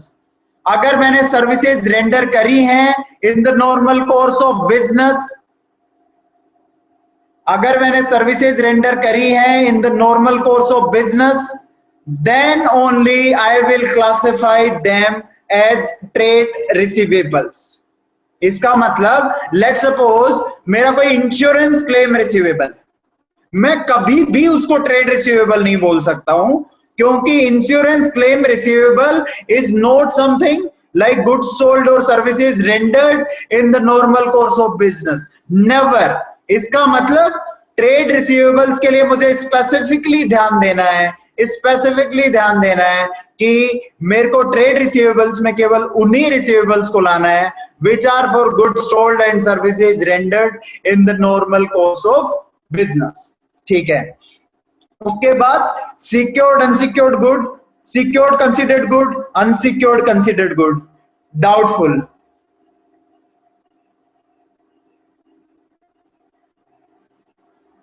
Sir, please check your connectivity. I think yes. So I think sir अपनी मेरी actually हाँ, वो KG Agarwal sir ने बोला कि no voice, तो मैं उनको रिप्लाई किया है कि केजी अग्रवाल सर वॉइस अपना चेक कर लें कनेक्टिविटी। हाँ जी, हम लोगों को तो वॉइस ठीक आ रही है। हाँ ठीक है। सो ट्रेड रिसीवेबल्स मुझे secured considered good, unsecured considered good, secured considered doubtful, unsecured considered doubtful. Generally क्या होता है कि अगर सिक्योर्ड ही है मेरा ट्रेड रिसीवेबल तो डाउटफुल नहीं होता, इसलिए सिक्योर्ड कंसिडर्ड गुड एक ही क्लासिफिकेशन होता है। फिर unsecured considered good, unsecured considered doubtful, और जो भी मैंने प्रोविजन बना रखा है allowance for bad and doubtful debt, वो मेरे को यहां डिस्क्लोज करना है। उसके बाद द रिक्वायरमेंट इज कि मेरे को अपने ट्रेड रिसीवेबल्स को outstanding for a period exceeding 6 months, मतलब मोर देन 6 मंथ से जो आउटस्टैंडिंग है और लेस देन 6 मंथ से जो आउटस्टैंडिंग है, वो मुझे यहां डिस्क्लोज करने हैं। अब जो हम मेंबर्स जनरली गलती करते हैं, क्या करते हैं, हम ये 6 मंथ्स कैलकुलेट करते हैं फ्रॉम इनवॉइस डेट। हम कब से कैलकुलेट करते हैं? Invoice date. हमें ये इनवॉइस डेट से कभी भी कैलकुलेट नहीं करना चाहिए। लेट्स सपोज मैंने इनवॉइस आज रेज किया, मैंने 30 दिन का अपने ट्रेड रिसीवेबल्स को क्रेडिट पीरियड दे दिया। अब वो आउटस्टैंडिंग कब से हैं? इनवॉइस डेट से नहीं है, वो ड्यू डेट से हैं। सो इसलिए मेरे को ये एजिंग जो लेस देन 6 मंथ्स या मोर देन 6 मंथ्स की बनानी चाहिए, ये एजिंग मुझे कब से बनानी चाहिए? ना से बल्कि ड्यू डेट से, कि जिस दिन ये ड्यू हुए थे। लेट्स सपोज मैंने कोई गुड्स सेल किए 1 दिसंबर को और 30 दिन का क्रेडिट पीरियड दिया। अब मैं 31 मार्च को एजिंग बनाने जा रहा हूं, तो मुझे 1 दिसंबर से जो इनवॉइस डेट्स है उससे एजिंग नहीं बनानी चाहिए, क्योंकि मैंने 30 दिन का क्रेडिट पीरियड दिया है। मुझे वो एजिंग 1 जनवरी से बनानी चाहिए। इसका मतलब मेंबर्स को स्पेसिफिकली ध्यान देना पड़ेगा कि जो लेस देन 6 मंथ्स है और जो मोर देन 6 मंथ है, जिसमें हम जनरली गलती करते हैं कि जब एजिंग दे रहे होते हैं तो हम इनवॉइस डेट से एजिंग बनाते हैं। That's incorrect. हमें वो एजिंग ड्यू डेट से बनानी है। सेम चीज अगर मेरे कोई भी ट्रेड रिसीवेबल है, जो डायरेक्टर्स या ऑफिसर्स या ऐसी फर्म्स या कंपनीज जिनमें मेरे डायरेक्टर्स, ऑफिसर्स, पार्टनर्स हैं या डायरेक्टर्स हैं, मुझे ट्रेड रिसीवेबल्स को भी सेपरेटली डिस्क्लोज करना पड़ेगा। इसका मतलब ट्रेड रिसीवेबल केवल उन्हीं अमाउंट्स, उन्हीं रिसीवेबल्स के लिए जो गुड्स सोल्ड है या सर्विसेज रेंडर्ड है in the normal course of business, that is one thing. Second thing, मुझे उसका क्लासिफिकेशन करना पड़ेगा, secured considered good, unsecured considered good, unsecured considered doubtful में जो भी मैंने प्रोविजन बना रखा है मुझे सेपरेटली डिस्क्लोज करना पड़ेगा। मुझे लेस देन 6 मंथ्स और मोर देन 6 मंथ्स का डिस्क्लोजर देना पड़ेगा। लेकिन हमें ध्यान रखना पड़ेगा कि ये जो लेस देन 6 मंथ्स है और जो मोर देन 6 मंथ्स है वो इनवॉइस डेट से ना होकर के ड्यू डेट से होंगे। लेकिन कई बार होता है कि कई मेरे मेंबर फ्रेंड्स एग्री करेंगे कि दिल से कि हमारे यहाँ पे क्रेडिट पीरियड 0 है, फिर तो आपको इनवॉइस डेट और ड्यू डेट सेम ही होगी। फिर तो आप इनवॉइस डेट से बना लो, ड्यू डेट से बना लो, आपका जो एजिंग है लेस देन 6 मंथ्स या मोर देन 6 मंथ्स की वो सेम ही आनी है। सो we should keep in mind all these things while preparing the disclosure for trade receivables. Okay, trade receivables में जैसा मैंने अभी डिस्कस किया था, अगर कोई रिसीवेबल अमाउंट ड्यू है from directors, from officers, due from non executive directors and officers jointly, या फिर पार्टनरशिप फर्म है जिसमें कोई डायरेक्टर है वो पार्टनर है, या फिर कोई कंपनी है जिसमें डायरेक्टर है वो डायरेक्टर है, ये सारे डिस्क्लोजर्स मुझे देने पड़ेंगे फॉर ट्रेड रिसीवेबल्स। और ये जनरली छोटी कंपनीज में होता है क्योंकि दूसरी कंपनी होती है उसी डायरेक्टर की या उसी प्रमोटर की और उसको भी गुड सेल हो रहे होते हैं। I have to specifically disclose here in the trade receivables. Next section पे आता हूं, कैश एंड कैश इक्विवेलेंट पे। मेरा जो कैश इन हैंड है that is always cash and cash equivalent. मेरा जो बैंक में जो बैलेंस है that is always my cash and cash equivalent है। अगर मेरी फिक्स डिपॉजिट्स के 3 क्लासिफिकेशन होंगे, अगर मैंने एफडी करा रखी है, अगर कंपनी ने एफडी करा रखी है, many of my member friends gets confused कि जी फिक्स डिपॉजिट्स को कहां दिखाएं, कैश एंड कैश इक्विवेलेंट में दिखाएं, कहां दिखाएं। I am making a clear principle here. अगर आपकी ओरिजिनल मैच्योरिटी ऑफ एफडी 3 महीने तक की है, मतलब original maturity of fixed deposits is less than 3 months, आप उसको कैश एंड कैश इक्विवेलेंट में दिखाएं। अगर आपकी original maturity less than 3 months है, मोर देन 3 मंथ्स है बट अप टू 12 मंथ है, मतलब 3 से 12 महीने वाला मामला है, तो आप उसको कहां दिखाएंगे, अदर बैंक बैलेंस में दिखाएंगे। कहां दिखाएंगे, अदर बैंक बैलेंस, जो कैश एंड कैश इक्विवेलेंट के नीचे ही रहेगा। और अगर आपकी fixed deposits more than 12 months की है तब आप उसको कहां दिखाएंगे मतलब नॉन करंट एसेट्स में दिखाएंगे, अदर नॉन करंट एसेट्स में। तो ये 3 क्लासिफिकेशंस आपके फिक्स्ड डिपॉजिट्स के लिए पॉसिबल है। 3 classifications are possible for your fixed deposits. Which 3 classifications? Which 3 classifications?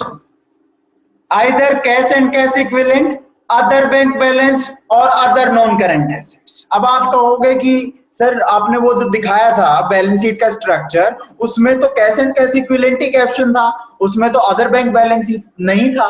तो ये तो मैंने आपको कहा ही है कि वो जो है वो मिनिमम लिस्ट है। लेकिन अगर आपके पास अदर बैंक बैलेंस है, अदर बैंक बैलेंस अगर आपके पास है तो you should separately disclose that on your face of the balance sheet. तो ये कैश एंड कैश इक्विवेलेंट की डिस्क्लोजर रिक्वायरमेंट है। अगर आपका कोई भी बैंक बैलेंस है जो ईयर मार्क्ड है, जैसे आप कह रहे हो कि नहीं ये तो मैंने केवल डिविडेंड देने के लिए बैंक में पैसा रखा हुआ है, ईयर मार्क्ड हो गया, आपको उस year marked balance with bank का स्पेसिफिकली डिस्क्लोजर करना है। फिर आपने कहा कि ये तो देखो मैंने मार्जिन मनी रखी हुई है बैंक के पास, ये कोई सिक्योरिटी डिपॉजिट टाइप है, मार्जिन मनी रखी हुई है, आपको उसे सेपरेटली डिस्क्लोज करना पड़ेगा। ऐसा नहीं कि आप बैलेंस विद बैंक्स में उसको क्लब कर दो, नहीं, आपको उसे, आप कहोगे जी मेरे बैंक ने ना मेरी कंपनी ने 10 खाते खुलवा रखे हैं, क्या मैं अलग अलग दिखाऊं बैलेंस शीट में? नहीं, आपको अलग से दिखाना है बैंक बैलेंस को तभी जब वो ईयर मार्क्ड बैलेंस हो, जब वो बैलेंस विद मार्जिन मनी हो, या फिर वो रिपेट्रिएशन रेस्ट्रिक्शन हो। मतलब आप उस बैलेंस को किसी को भी ट्रांसफर नहीं कर सकते, उसमें रिपेट्रिएशन की क्या है, रेस्ट्रिक्शन है। तब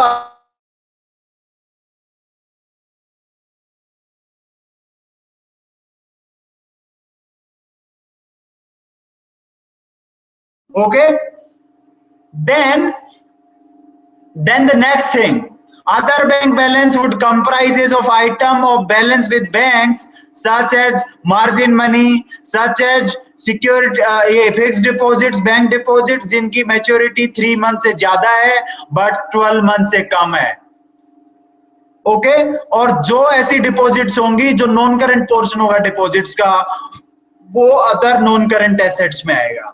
सो I think cash and cash equivalent का डिस्क्लोजर बनाते हुए आपको इन सब चीजों का ध्यान रखना है। किन सब चीजों का? आपको कैश एंड कैश इक्विवेलेंट में फिक्स डिपॉजिट्स को तभी लेना है जब उनकी original maturity less than 3 months हो। अदरवाइज वो कहां चली जाएंगी? 12 महीने से कम की हैं तो वो अदर बैंक बैलेंस में चली जाएंगी, और 12 महीने से ज्यादा की हैं तो वो आपके अदर नॉन करंट एसेट्स में चली जाएंगी। अगर आपके बैंक बैलेंसेस कोई भी ईएमआर बैलेंस है, मार्जिन मनी है, रिपेट्रिएशन रेस्ट्रिक्शन है, तो भी वो अदर बैंक बैलेंस पार्ट बन जाएगी, वो कैश एंड कैश इक्विवेलेंट का पार्ट नहीं बनेगी। इसके साथ ही मैंने बैलेंस शीट के आपके सारे नोट्स कंप्लीट कर दिए। बैलेंस शीट बनाते वक्त, बैलेंस शीट के नोट्स बनाते वक्त आपको इन सब चीजों का ध्यान रखना है। Now please tell me if you have any questions on these things. Do you have any questions on balance sheet notes?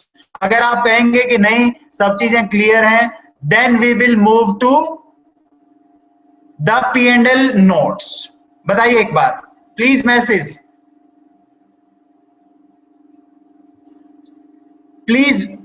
Message in the chat box आपकी कोई क्वेरी है on the balance sheet notes.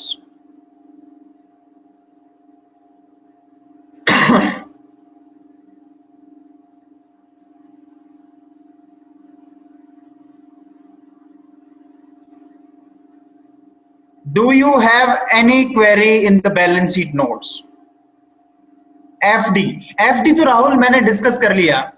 FD I discussed like FD अगर original maturity है less than 3 months, cash and cash equivalent में डाल दो। अगर original maturity less than 3 months नहीं है तो आप करंट नॉन करंट क्लासिफिकेशन कर दो। अगर करंट है अदर बैंक बैलेंस में, अगर नॉन करंट है अदर नॉन करंट एसेट्स में। नहीं अनुराग जी, आपको फिक्स डिपॉजिट्स में मैच्योरिटी, ओरिजिनल मैच्योरिटी देखनी है। जैसे 31 मार्च को मैं बैलेंस शीट बना रहा हूं, हो सकता है आपकी एफडी 3 महीने में मैच्योर होने वाली हो, अप टू जून मैच्योर होने वाली हो, लेकिन उसकी ओरिजिनल मैच्योरिटी 3 साल नहीं थी और उसकी ओरिजिनल मैच्योरिटी 5 साल थी, 1 साल थी, 2 साल थी। आप उसको कैश एंड कैश इक्विवेलेंट का पार्ट नहीं बनाएंगे, आप उसको अदर बैंक बैलेंस में बनाएंगे। लेकिन आपने एफडी कराई कितनी? आपने एफडी कराई मार्च में, 31 मार्च आ गई, ओरिजिनल मैच्योरिटी आपकी कब की है? ओरिजिनल मैच्योरिटी आपकी है 3 महीने की। आप उस एफडी को कैश एंड कैश इक्विवेलेंट का पार्ट बनाएंगे। Any other question? FD given as guarantee, अगर आपने एफडी गारंटी की फॉर्म में दे रखी है, आपको असेस करना पड़ेगा। देखो कोई भी जो 3 मंथ की मैच्योरिटी वाली एफडी होती है वो जनरली गारंटी में नहीं दी जाती। गारंटी में वही एफडी दी जाती हैं वो जो 12 महीने से ज्यादा की होती हैं, तो वो हमेशा ही अदर नॉन करंट एसेट्स में आती हैं, although you need to check the classification. One of my friend Rahul ji is asking कि इंटरेस्ट अक्रूड को एफडी में क्लब कर देंगे या फिर उसको अलग से दिखाएंगे। इंटरेस्ट अक्रूड तो आप एफडी में क्लब कर ही नहीं सकते, वो तो आपको अलग से दिखाना ही पड़ेगा। इंटरेस्ट अक्रूड आपको अदर करंट एसेट्स और अदर नॉन करंट एसेट्स में अलग से दिखाना पड़ेगा। Anything else? अभी तक बैलेंस शीट के notes I have completed. Balance sheet के notes I have completed. Any other question which you have?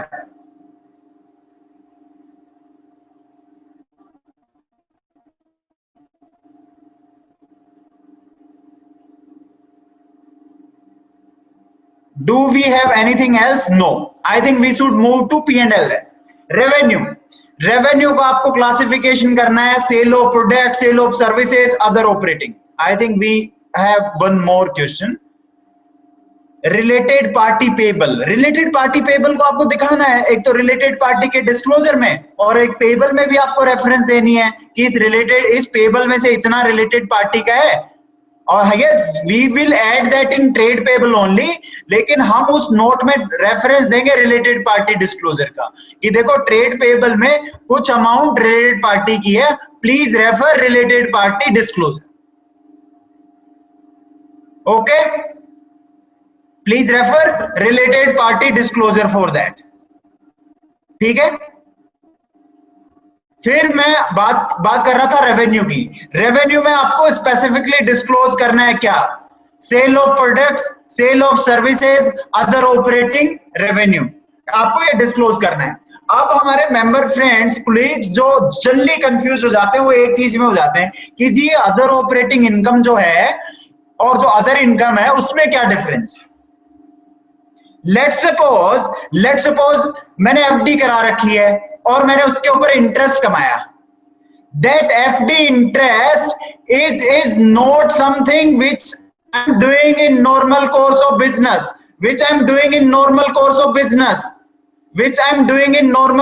Business, no. Interest income जो मेरे को हो रही है वो कभी भी नॉर्मल कोर्स ऑफ बिजनेस में नहीं हो सकती unless I am a bank or NBFC.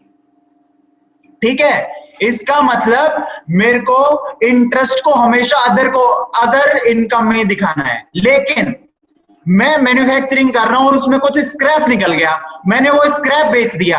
अब ये जो स्क्रैप है ये मेरी नॉर्मल ऑपरेटिंग एक्टिविटीज से आ रहा है और उस स्क्रैप को बेचने से जो मेरे को इनकम हो रही है वो इनकम अदर ऑपरेटिंग इनकम में आएगी, ना कि अदर इनकम में आएगी। इसी तरह से लेट्स सपोज मेरे पास एक बिल्डिंग है, उसको फैक्ट्री बिल्डिंग है या ऑफिस बिल्डिंग है,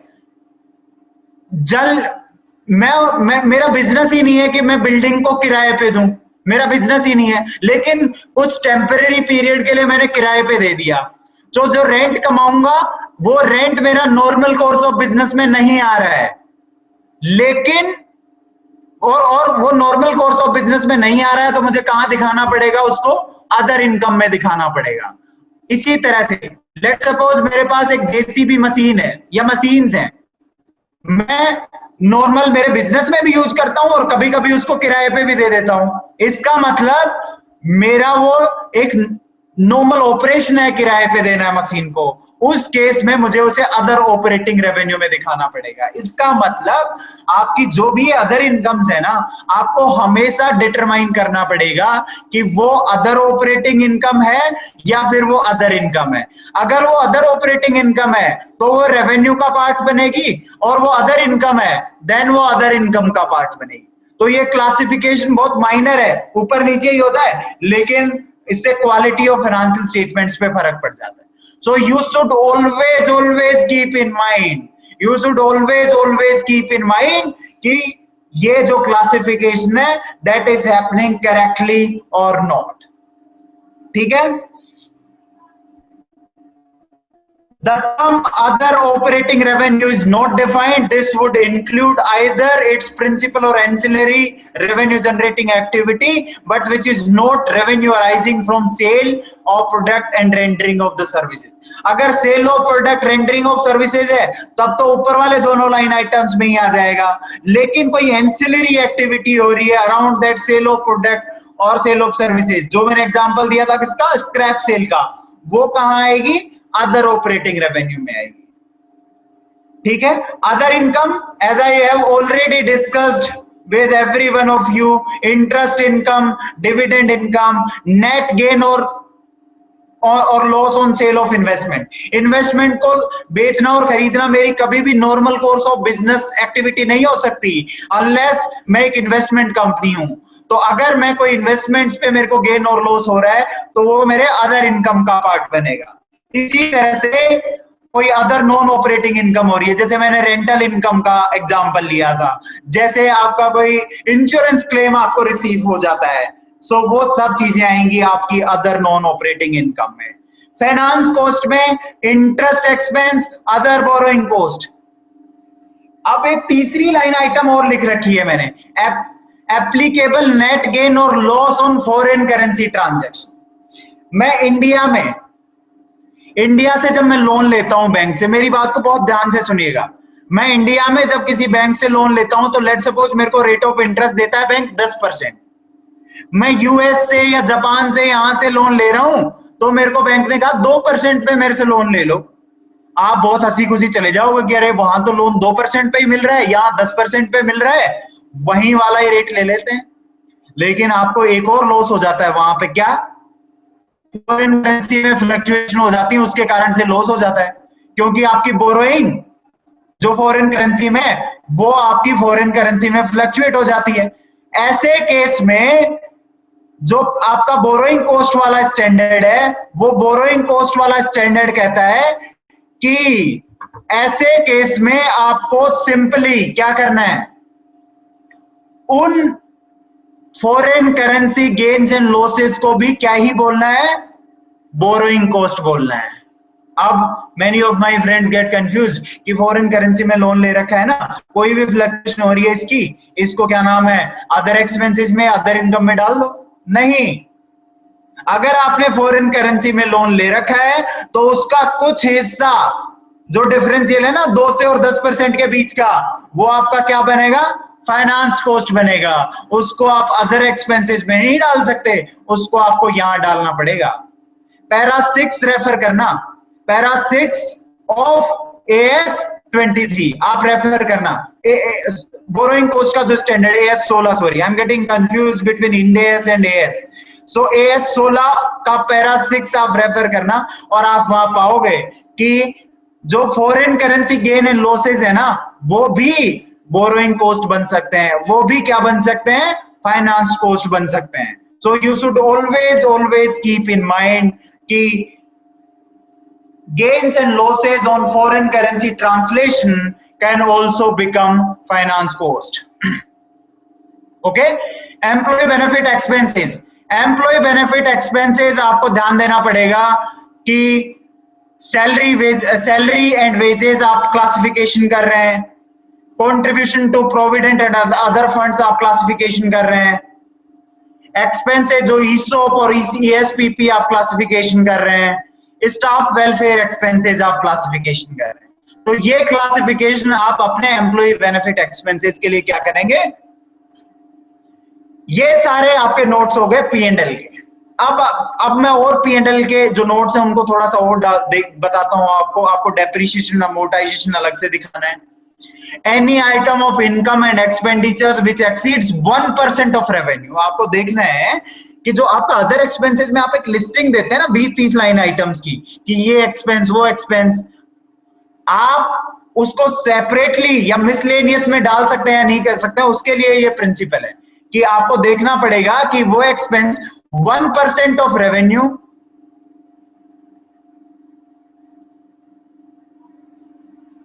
एम्प्लॉय स्टॉक ऑप्शन और एम्प्लॉय स्टॉक परचेज प्लान्स। मतलब एक तो आपको एम्प्लॉय को कह दिया कि आप एम्प्लॉय सर्विसेज दो, आपको ESOPs मिलेंगे, और एक आपने एम्प्लॉय को ऑप्शन दे दिया कि आप लोअर रेट पे ये शेयर्स क्या कर सकते हैं, परचेज कर सकते हैं। That's the difference round. Accounting is same, that's the difference between ESOP। एक में आप ऑप्शन देते हो अगेंस्ट द सर्विसेज, और एक आप कहते हो कि आप परचेज कर लो, आप कम प्राइस पे परचेज करो। Okay, moving on. जब आप एक्सपेंसेस का क्लासिफिकेशन कर रहे होंगे अदर एक्सपेंसेस में, आपको ध्यान देना पड़ेगा 1% और 1 लाख विच एवर इज आए। जैसे मेरा रेवेन्यू 100 करोड़ है, उसका 1% कितना हो गया, 1 करोड़। 1 करोड़ और 1 लाख में हायर क्या है, 1 करोड़। इसका मतलब 1 करोड़ तक का से आगे के जो भी खर्चे हैं उसको आपको एटलीस्ट अलग से दिखाना ही दिखाना पड़ेगा। फिर इंटरेस्ट इनकम आपको अलग से दिखानी पड़ती है, इंटरेस्ट एक्सपेंस आपको अलग से दिखाना पड़ता है, डिविडेंड इनकम आपको अलग से दिखानी पड़ती है, नेट गेन और loss on sale of investment आपको अलग से दिखानी पड़ती है। कोई भी एक्स्ट्रा एक्सेप्शनल और एक्स्ट्रा ऑर्डिनरी आइटम है, जैसे loss due to fire, loss due to earthquake, many things, आपका कोई एक्सेप्शनल और एक्स्ट्रा ऑर्डिनरी आइटम है वो भी आपको अलग से डिस्क्लोज करना पड़ेगा। एक्सपेंडिचर्स जो आपके हैं उसमें आप इन चीजों को मेजरली डिस्क्लोज कर सकते हैं। What things? The things like consumption of stores and space, power and fuel, rent, repair to building, repair to machinery, insurance, rates and taxes, miscellaneous expenses, then dividend from subsidiary companies, provision for losses of subsidiary companies, ये सब चीजें आपको अलग से disclose करनी पड़ेगी। जब आप कंटिंजेंट लायबिलिटीज का डिस्क्लोज दे रहे होते हैं तो आपको कंटिंजेंट लायबिलिटीज में सारे क्लेम्स का डिस्क्लोज करना पड़ेगा जिनको कंपनी ने अभी एक्नॉलेज नहीं किया है एज डेट। लेट सपोज आपकी कंपनी उसको एक्नॉलेज कर लेती है एज डेट, फिर तो बात ही खत्म हो गई ना, फिर तो आपने उसको लायबिलिटी रिकॉर्ड कर लिया, फिर तो आपको कंटिंजेंट लायबिलिटी में दिखाने की जरूरत नहीं है। इसका मतलब claims which are not acknowledged as debts वो आपको कहां दिखाने पड़ेंगे? कंटिंजेंट लायबिलिटीज में। अगर आपकी कंपनी ने कोई भी गारंटी दी हुई है उस गारंटी को आपको कहां दिखाना पड़ेगा? कंटिंजेंट लायबिलिटीज में। अगर आपका लिटिगेशन चल रहा है उसको कहां दिखाना पड़ेगा? कंटिंजेंट लायबिलिटीज में। कमिटमेंट्स, कैपिटल कमिटमेंट्स आप कैसे निकालते हैं? आपको अपने क्लाइंट को जब भी आप ऑडिट कर रहे हैं या जब भी अपने फाइनेंशियल स्टेटमेंट्स बना रहे हैं आप अपने आउटस्टैंडिंग पीओ निकालो कि आपने किस किस वेंडर को, किस किस सप्लायर को मशीन कैपिटल एसेट परचेज कर, परचेज के जो पीओ आउटस्टैंडिंग है उनको आप कमिटमेंट्स में नहीं दिखा सकते। कई मेरे मेंबर फ्रेंड्स यहां भी गलती कर जाते हैं कि जो मैं गुड्स खरीद रहा होता हूं ना, रॉ मटेरियल खरीद रहा होता हूं, उसके आउटस्टैंडिंग पीओ को भी कमिटमेंट्स में दिखा देते हैं। नहीं, ये कैपिटल कमिटमेंट्स का डिस्क्लोजर है। इसका मतलब जो मैंने प्लांट, मशीन, बिल्डिंग ये खरीदने के लिए जो कमिटमेंट कर रखी है ना, केवल वो डिस्क्लोज करना है मेरे को। अगर मेरी कोई अनकॉल्ड लायबिलिटी है ऑन शेयर्स और इन्वेस्टमेंट्स पार्टली पेड, वो मुझे यहां डिस्क्लोज करनी है। एनी अदर कमिटमेंट मेरे को यहां डिस्क्लोज करनी है। सो इस तरह से आपको अपनी contingent liabilities and commitments disclose करनी। मूविंग ऑन, अगर आपकी कोई भी एडजस्टमेंट हो रही है, मतलब कोई भी इंपेयरमेंट हो रही है in the value of investment, आपको सेपरेटली डिस्क्लोज करनी ही करनी है। आपके जो भी नेट गेन और losses on foreign currency other than which we have considered in finance cost, उसके अलावा जो भी नेट गेन और loss on foreign currency, even if वो 1% 1 लाख है या नहीं है, फिर भी आपको क्या करने? सेपरेटली डिस्क्लोज करने। पेमेंट टू द ऑडिटर, आपको जो ऑडिटर को फी पे करनी है वो आपको क्या करनी है? सेपरेटली डिस्क्लोज करनी है। प्रायर पीरियड आइटम, अगर आपका कोई भी प्रायर पीरियड का इनकम और एक्सपेंडिचर है वो भी आपको क्या करना है? सेपरेटली डिस्क्लोज करना है। ओके। शेड्यूल 3 की कुछ और रिक्वायरमेंट्स हैं जो आप यहां पे देख रहे होंगे। क्या रिक्वायरमेंट्स हैं? मैन्युफैक्चरिंग कंपनीज क्या करेंगी? जो भी रॉ मटेरियल है अंडर द ब्रॉड हेड्स, आपने जो भी रॉ मटेरियल खरीदा है ना, ब्रॉड हेड्स, वो आपको डिस्क्लोज करना पड़ेगा। आप करते भी होंगे। गुड्स परचेज्ड, आपने इसके अलावा जो गुड्स परचेज करें रॉ मटेरियल के अलावा, आपने फिनिश्ड गुड्स परचेज करें आपने ट्रेडिंग के लिए, आपका उनको ब्रॉड हेड्स में डालना पड़ता है कि ये गुड्स या रॉ मटेरियल मैंने परचेज करें। ट्रेडिंग कंपनीज जो परचेज ऑफ गुड्स ट्रेडेड है वो आपको अलग से डिस्क्लोज करना पड़ेगा। अगर आप सर्विसेज सप्लाई कर रहे हैं तो आपको अपनी जो की सर्विसेज हैं उनसे जो ग्रोथ इनकम आ रही है, डिराइव कर रहे हो, वो भी आपको क्या करनी पड़ेगी? सेपरेटली डिस्क्लोज करनी पड़ेगी। अगर लेट सपोज आपकी कंपनी गुड्स भी सेल कर रही है और सर्विसेज भी दे रही है, सर स्क्रीन शेयर अपडेट नहीं हो रहा। सो ये प्रॉब्लम दीपिका जी सबके साथ ही है या फिर नहीं? अभी आपका जो सर स्क्रीन तो शेयर हो रहा है। कौन सा वाला स्लाइड आ रहा है Sharad ji? Sir cash and cash equivalent आ रहा है सर। कैसे सर वो अभी स्विच ही नहीं हुए हैं सर, P&L पे स्विच नहीं हुए। मेरे पे जो आ रहा है other additional information to be disclose by way of notes to statement of profit and loss. हाँ, यही मैंने दिखाया हुआ है। तो यही आ रहा है मेरे पे। तो मैं सर एक बार लीव कर लेती हूँ, फिर दोबारा से या तो ज्वाइन करती हूँ। हाँ Deepika ji please. Okay sir. Okay sir, हाँ, फाइन सर। हाँ।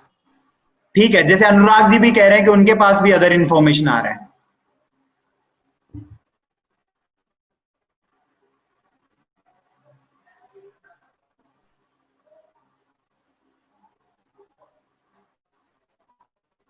ठीक है, जी सर, सो हाँ, सो मूविंग ऑन, मैं यहाँ पे यही बता रहा था कि आपकी मैन्युफैक्चरिंग कंपनी है, तो जो रॉ मटेरियल आपके अंडर ब्रॉड हेड्स हैं, एक सेकंड दो सर जी, मैं लाइट ऑन कर देता हूँ please gas.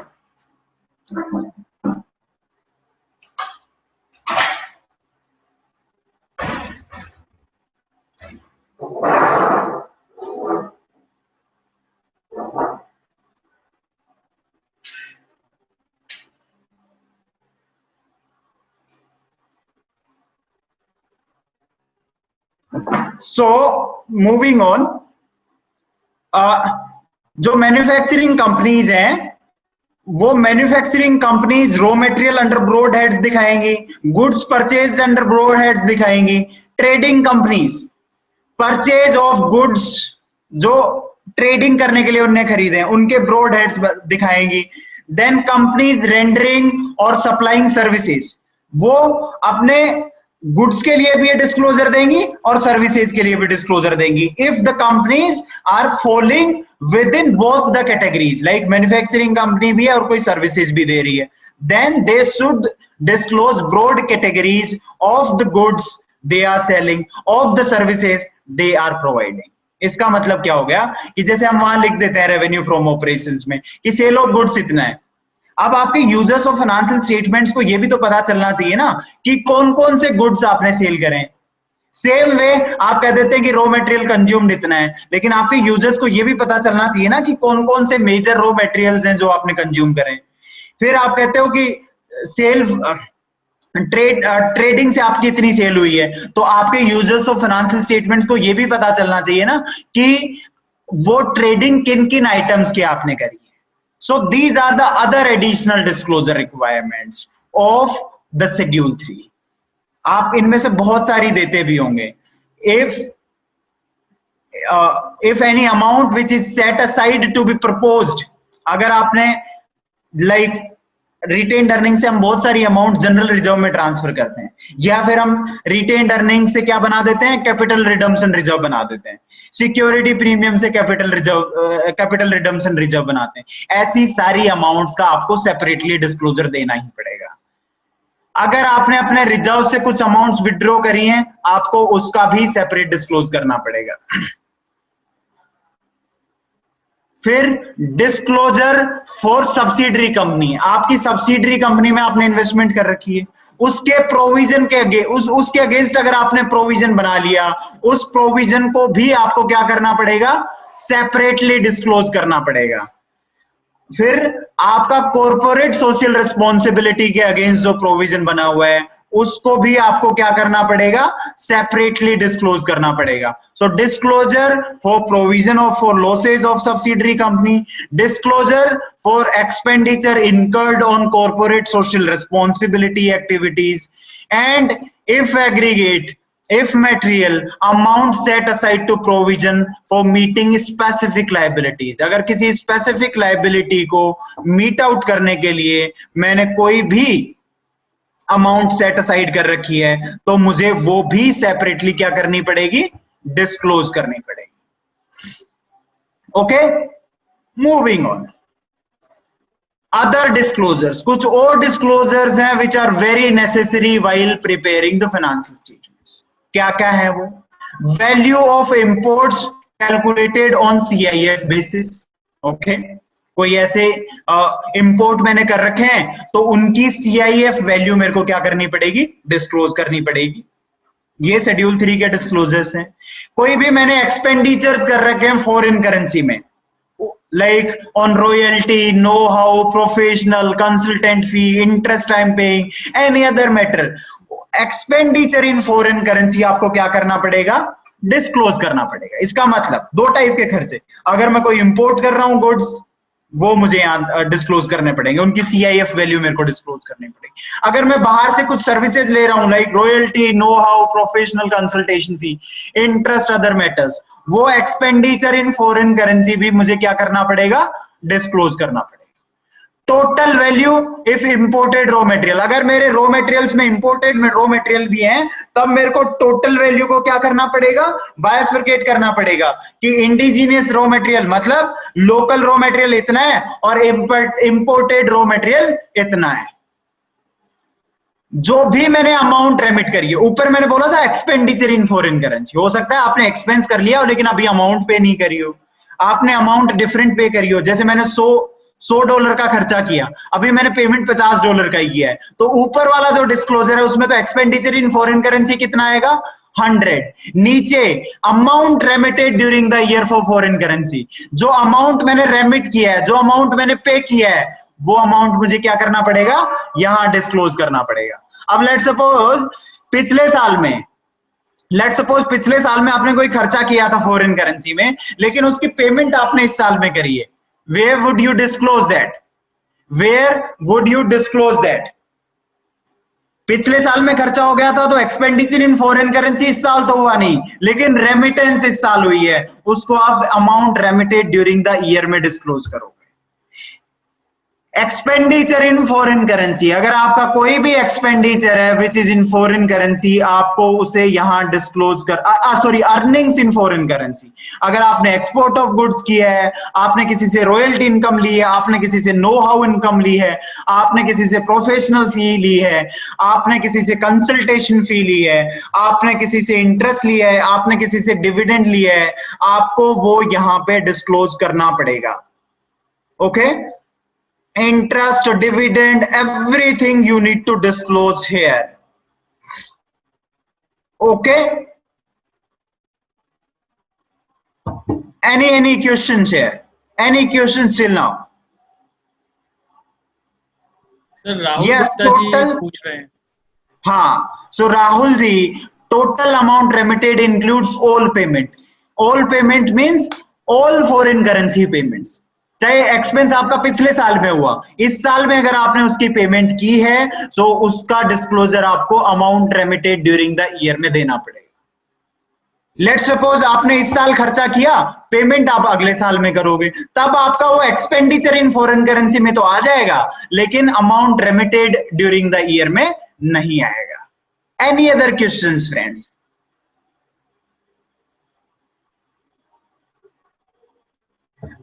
Includes, it is not possible tie up, yes maybe Rahul ji, वो जरूरी नहीं है कि आपका वो टाई अप हो ही फाइनेंशियल से, यू आर करेक्ट, और हमें टाई अप कहीं से करना भी नहीं है। हाँ, ये आप सही कह रहे हो कि आप 15 CA का टोटल ले सकते हो, that's correct.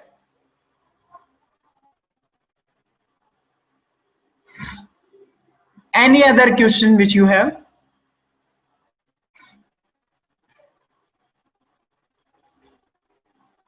Any other?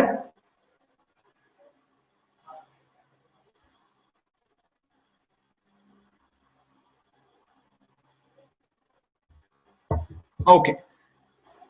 So moving on, एक दो स्लाइड्स और हैं, फिर I will take your questions.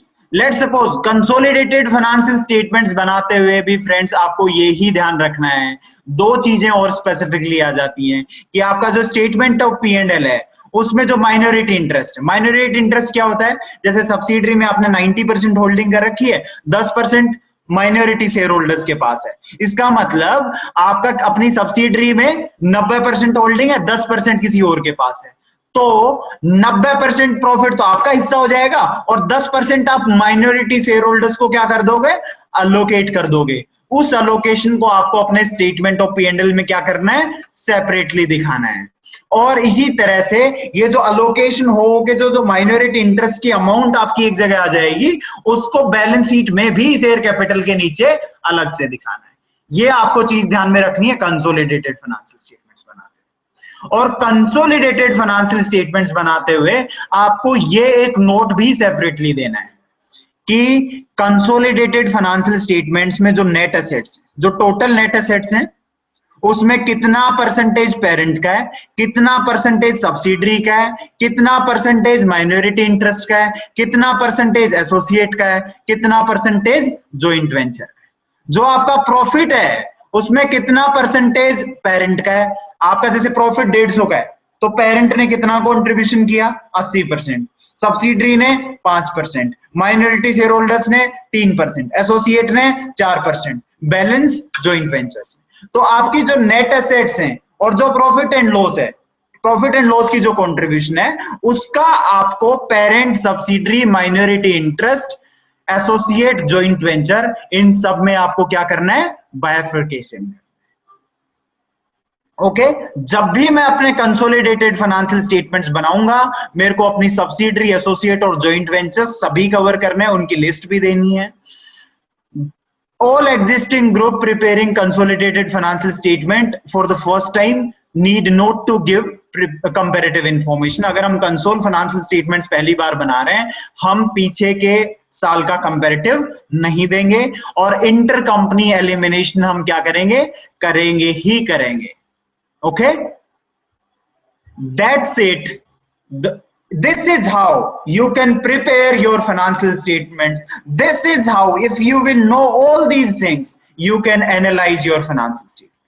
You all know ratios. अगर मैं आपको रेशियो बताता तो 5-7 रेशियो बता के खत्म कर लेता, लेकिन रेशियो से ज्यादा ये इंपॉर्टेंट है कि शेड्यूल 3 की क्या रिक्वायरमेंट्स हैं, कंपनीज एक्ट की क्या रिक्वायरमेंट्स हैं, अकाउंटिंग स्टैंडर्ड्स की क्या रिक्वायरमेंट्स हैं, अदर एक्ट्स की क्या रिक्वायरमेंट्स हैं। जब आपको ये सारी रिक्वायरमेंट्स पता होंगी while preparing the financial statements, क्या फॉर्मेट है, क्या स्ट्रक्चर है, कौन सी चीज कहां डिस्क्लोज करनी है, I think you will be able to better prepare the financial statements, you will be able to better review the financial statements, and you will be able to better analyze the financial statements. And that's it from my side.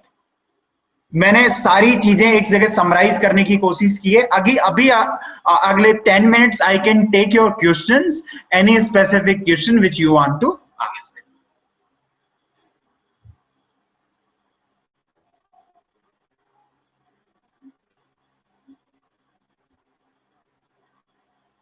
Any specific questions? Sir ये राहुल गुप्ता जी ने CFS को लेकर के एक question पूछा है, should we show exchange effect on debtors and creditors separately, or can we use total debtors decrease and increase including exchange? So वो Q&A में, ये चैट बॉक्स में है। चैट बॉक्स मेरे पास सर जी अभी अपडेट नहीं हुआ है। अच्छा मैं सर क्वेश्चन को रीड कर देता हूँ। हाँ राहुल जी पूछ रहे हैं कि इन CFS should be ठीक, आ गया मेरे पास, आ गया सर, मैं पढ़ता हूँ। इन CFS should we show exchange effect on debtors and creditors shown separately, or can we use total debtors decrease and आपको जो एक्सचेंज गेन एंड लॉस है वो तो इन एनी केस आपको नेट करना ही है। So exchange gain and loss चाहे stand alone financial statements में हो सर, या चाहे कंसोलिडेटेड फाइनेंशियल स्टेटमेंट्स में, सारा एक्सचेंज गेन एंड लॉस आपको नेट फिगर ही दिखाना है। सो आपको उन दोनों को नेट करना है, डेटर्स और क्रेडिटर्स पे जो डिक्रीज और इंक्रीज। Any other question?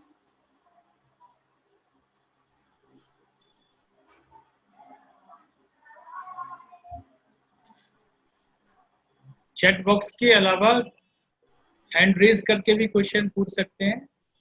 हाँ, we can unmute them and they can ask their questions. They can discuss what they want. Yes. So अच्छा, it is cash flow statement. Cash flow statement में आपको non cash items में तो एक जगह ही दिखाना है नेट फिगर, और जब वर्किंग कैपिटल चेंजेस हैं उसमें तो डेटर और क्रेडिटर एक जगह ही हो रहे होते हैं, तो उसमें आप वर्किंग कैपिटल चेंजेस में एक साथ ही उसको दिखा सकते हैं। सो उस केस में भी आपको अलग अलग दिखाने की जरूरत नहीं। Correct sir? Any other question?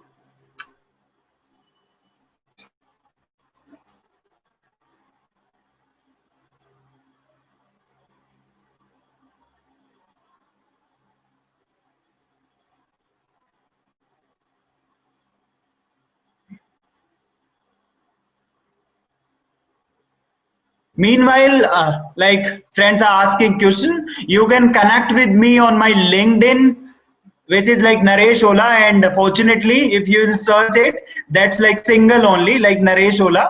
If you will search it, that's the only one there. So you can connect with me on LinkedIn if you are there. So if we don't show separately exchange effect in P&L, I think you are not required to show it separately anywhere.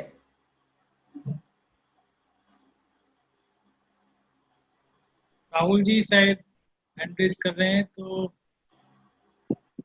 Yes, हाँ, आप बोल भी सकते हैं sir. हाँ जी राहुल जी, आप unmute करिए और आप पूछ सकते हैं. Hello, sir. Can you hear me? Yes. Sir, first of all, thank you so much for giving this session. It's very helpful for us. So, Thank you. Yes.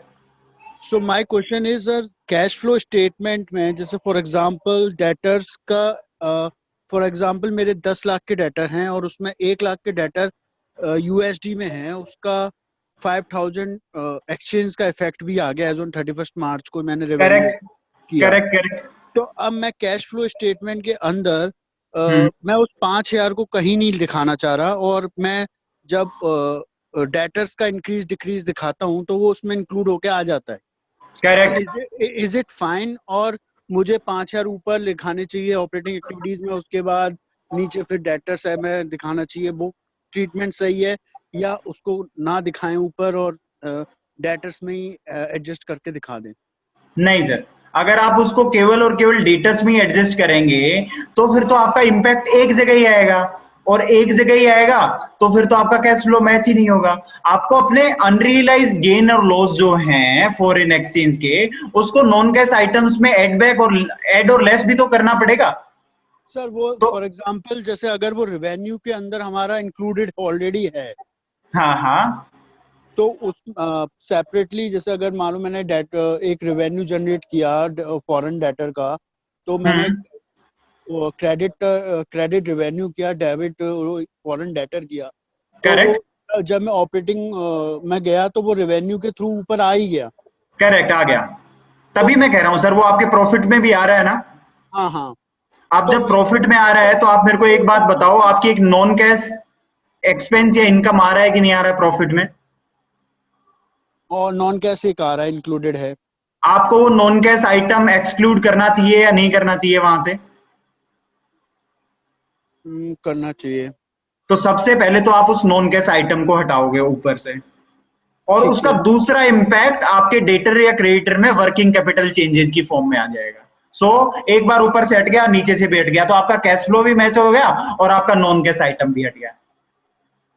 अगर हम उसको नहीं हटाते तो that is a wrong presentation, right? Yes, that is in fact wrong, because cash flow में तो non cash items को remove करना तो प्राइमरी कॉन्सेप्ट है ना sir. Yes. Yes, I think you got it. ठीक है sir, thank you so much. Thank you. Okay, thanks. Anyone else?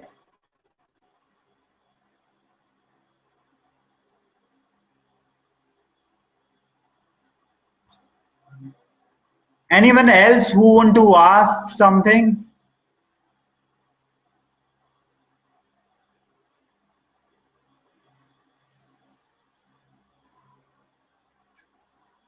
ऐसा तो नहीं हो सकता कि सभी मेंबर फ्रेंड्स को सभी चीजें समझ में आ गई होंगी. Please ask. और सरज जी, ये पीपीटी मैं आपको आज भेज दूंगा, सो आप पीपीटी सभी मेंबर फ्रेंड्स को दे सकते हैं. जी हाँ बिल्कुल सर, आज फोन भी आ गए थे कुछ मेंबर्स के ब्रांच पे. हाँ. नहीं सर, मैं आज डेफिनेटली इनफैक्ट ये सेशन एंड होते हैं, आई विल सेंड यू. बिल्कुल, आपका जो है फुल एनर्जी के साथ पूरा सेशन जो है रहा. बिल्कुल, हम लोग तो सुनने में एनर्जी कम लगती है. हाँ. नहीं सर, अब ये सो आई हैव बिकम हैबिचुअल अब ना, थोड़ा पिछले 3 साल या 4 साल से लगभग ये आईसीआई में जो भी ट्रेनिंग्स हो रही हैं उसमें मैं ये ट्रेनिंग्स दे रहा हूँ, तो अब थोड़ा हैबिचुअल हो गया है. आईसीआई में तो 5-5 घंटे के 6-6 घंटे के लेक्चर्स हो जाते हैं. और हमारे यहाँ ईवाई में भी क्या है, एक डिप्लोमा इन आईएफआरएस करके कोर्स चलता है, ईवाई जो कराता है, उसमें हम लोग ही फैकल्टी होते हैं जो आईएफआरएस या इंडेस पे काम कर रहे होते हैं. सो ईवाई में भी we are like regularly giving trainings.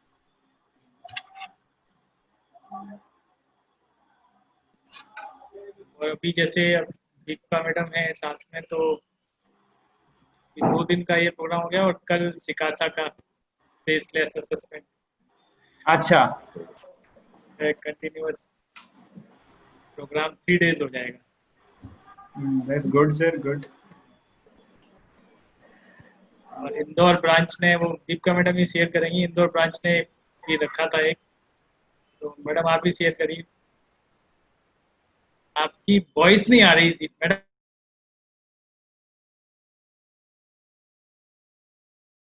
Sir अभी नहीं आ रही क्या? हाँ बिल्कुल अभी अब आ आ रही रही है। है, अब आ रही है। मुझे बहुत खुशी है ये बताते हुए कि इंदौर ब्रांच ने एक इंटर ब्रांच कंपटीशन रखा था जिसमें 9 ब्रांचेस ने पार्टिसिपेट किया था और उसमें हमारे आगरा से बच्चों ने भी पार्टिसिपेट किया था।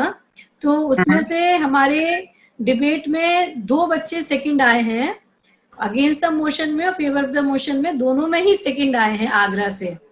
और बच्चों से भी जो फीडबैक मिला है वो मिला है कि बहुत टफ कंपटीशन था, जिसमें हमारे दोनों आगरा के, एक बिटिया है एक बेटा, दोनों ने बहुत अच्छा किया है। तो उनको भी हमने कल के प्रोग्राम में पैनलिस्ट में रखा है स्टार्टिंग में, जिससे कि उनको, क्योंकि कभी कभी नाम से नहीं रिकॉग्नाइज्ड होते हैं कि दैट्स ग्रेट। आपकी वॉइस शायद फिर से चली गई है सरज जी, करेक्ट? जी, एक स्पेशल बीच में रिकॉग्निशन के लिए उन्हें कल बुलाया है। और यहाँ जितने भी मेंबर्स हैं उनसे भी मैं ये कहना चाहूंगी कि कल जो 12 बजे का प्रोग्राम हमने स्टूडेंट्स के लिए रखा है, आप सभी अपने आर्टिकल से ये कहिए कि वो उस प्रोग्राम को अटेंड करें। कल जो जितना भी अभी नए जो कॉन्सेप्ट फेसलेस असेसमेंट से रिलेटेड आए हैं, उसमें चूंकि आपको पता ही है कि हमारे यहाँ आर्टिकल्स जो सीए फाइनलिस्ट के होते हैं, ये सीए फाइनलिस्ट होते हैं या सीए इंटर में जो बच्चे आते हैं, वो काफी हम लोग का ऑफिस में उनको सबको सीखने को मिलता है। तो वो फेसलेस वगैरह का सब समझेंगे, देखेंगे, और उसी के लिए कल का ये प्रोग्राम डिजाइन किया हुआ है 12 बजे का। तो आप सभी से मैं रिक्वेस्ट करूंगी कि अपने आर्टिकल्स को, अपने यहाँ जो भी आपको सीए स्टूडेंट्स हो उनको थोड़ा मोटिवेट करें प्रोग्राम अटेंड करने के लिए। Thank you.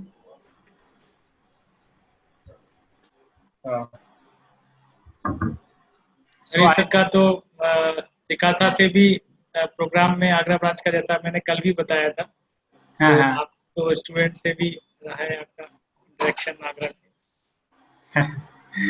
हाँ, मैं उस दिन पूरे दिन था ना सर उस प्रोग्राम में। जी, हम भी आपके स्टूडेंट बन जाते हैं और बच्चे तो हैं।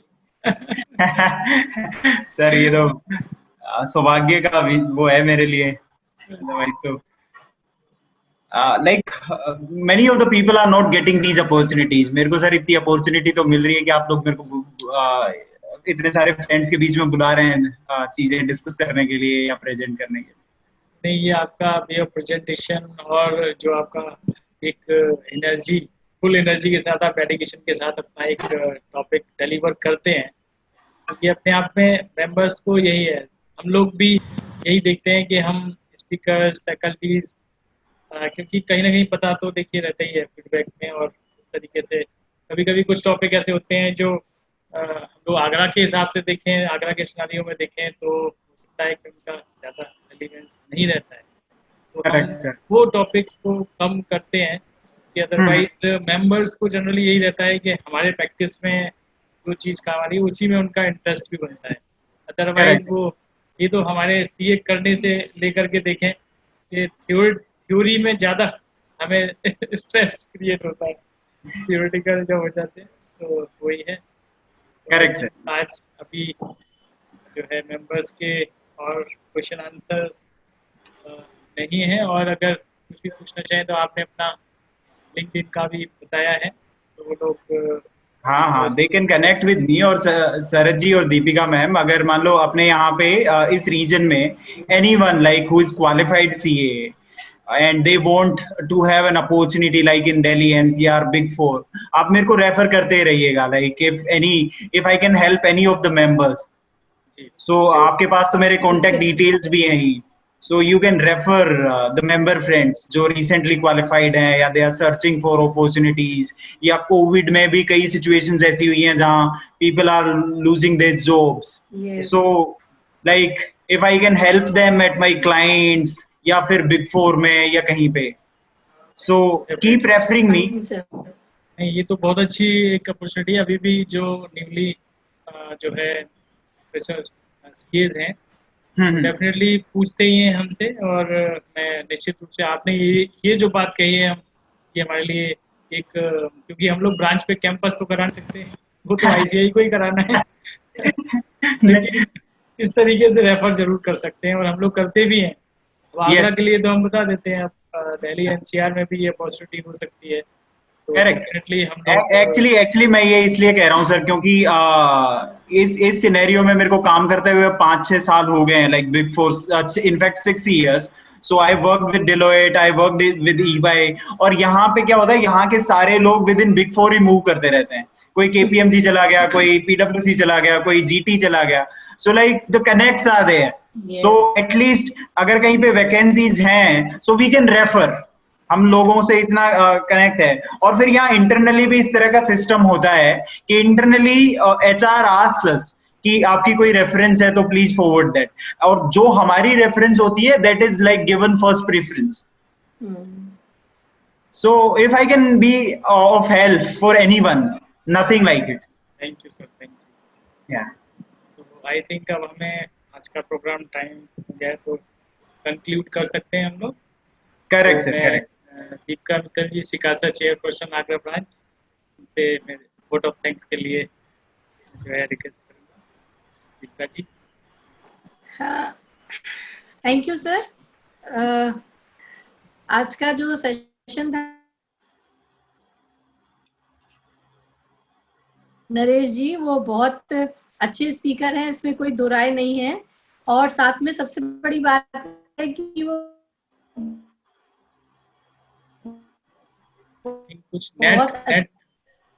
कुछ आवाज रुक जा रही है मैम आपकी। नेट इशू है शायद, इंटरनेट इशू। इंसान भी है, क्योंकि अभी जो लास्ट ये लगता है कि he is a good human being also, और ये सबसे जरूरी है।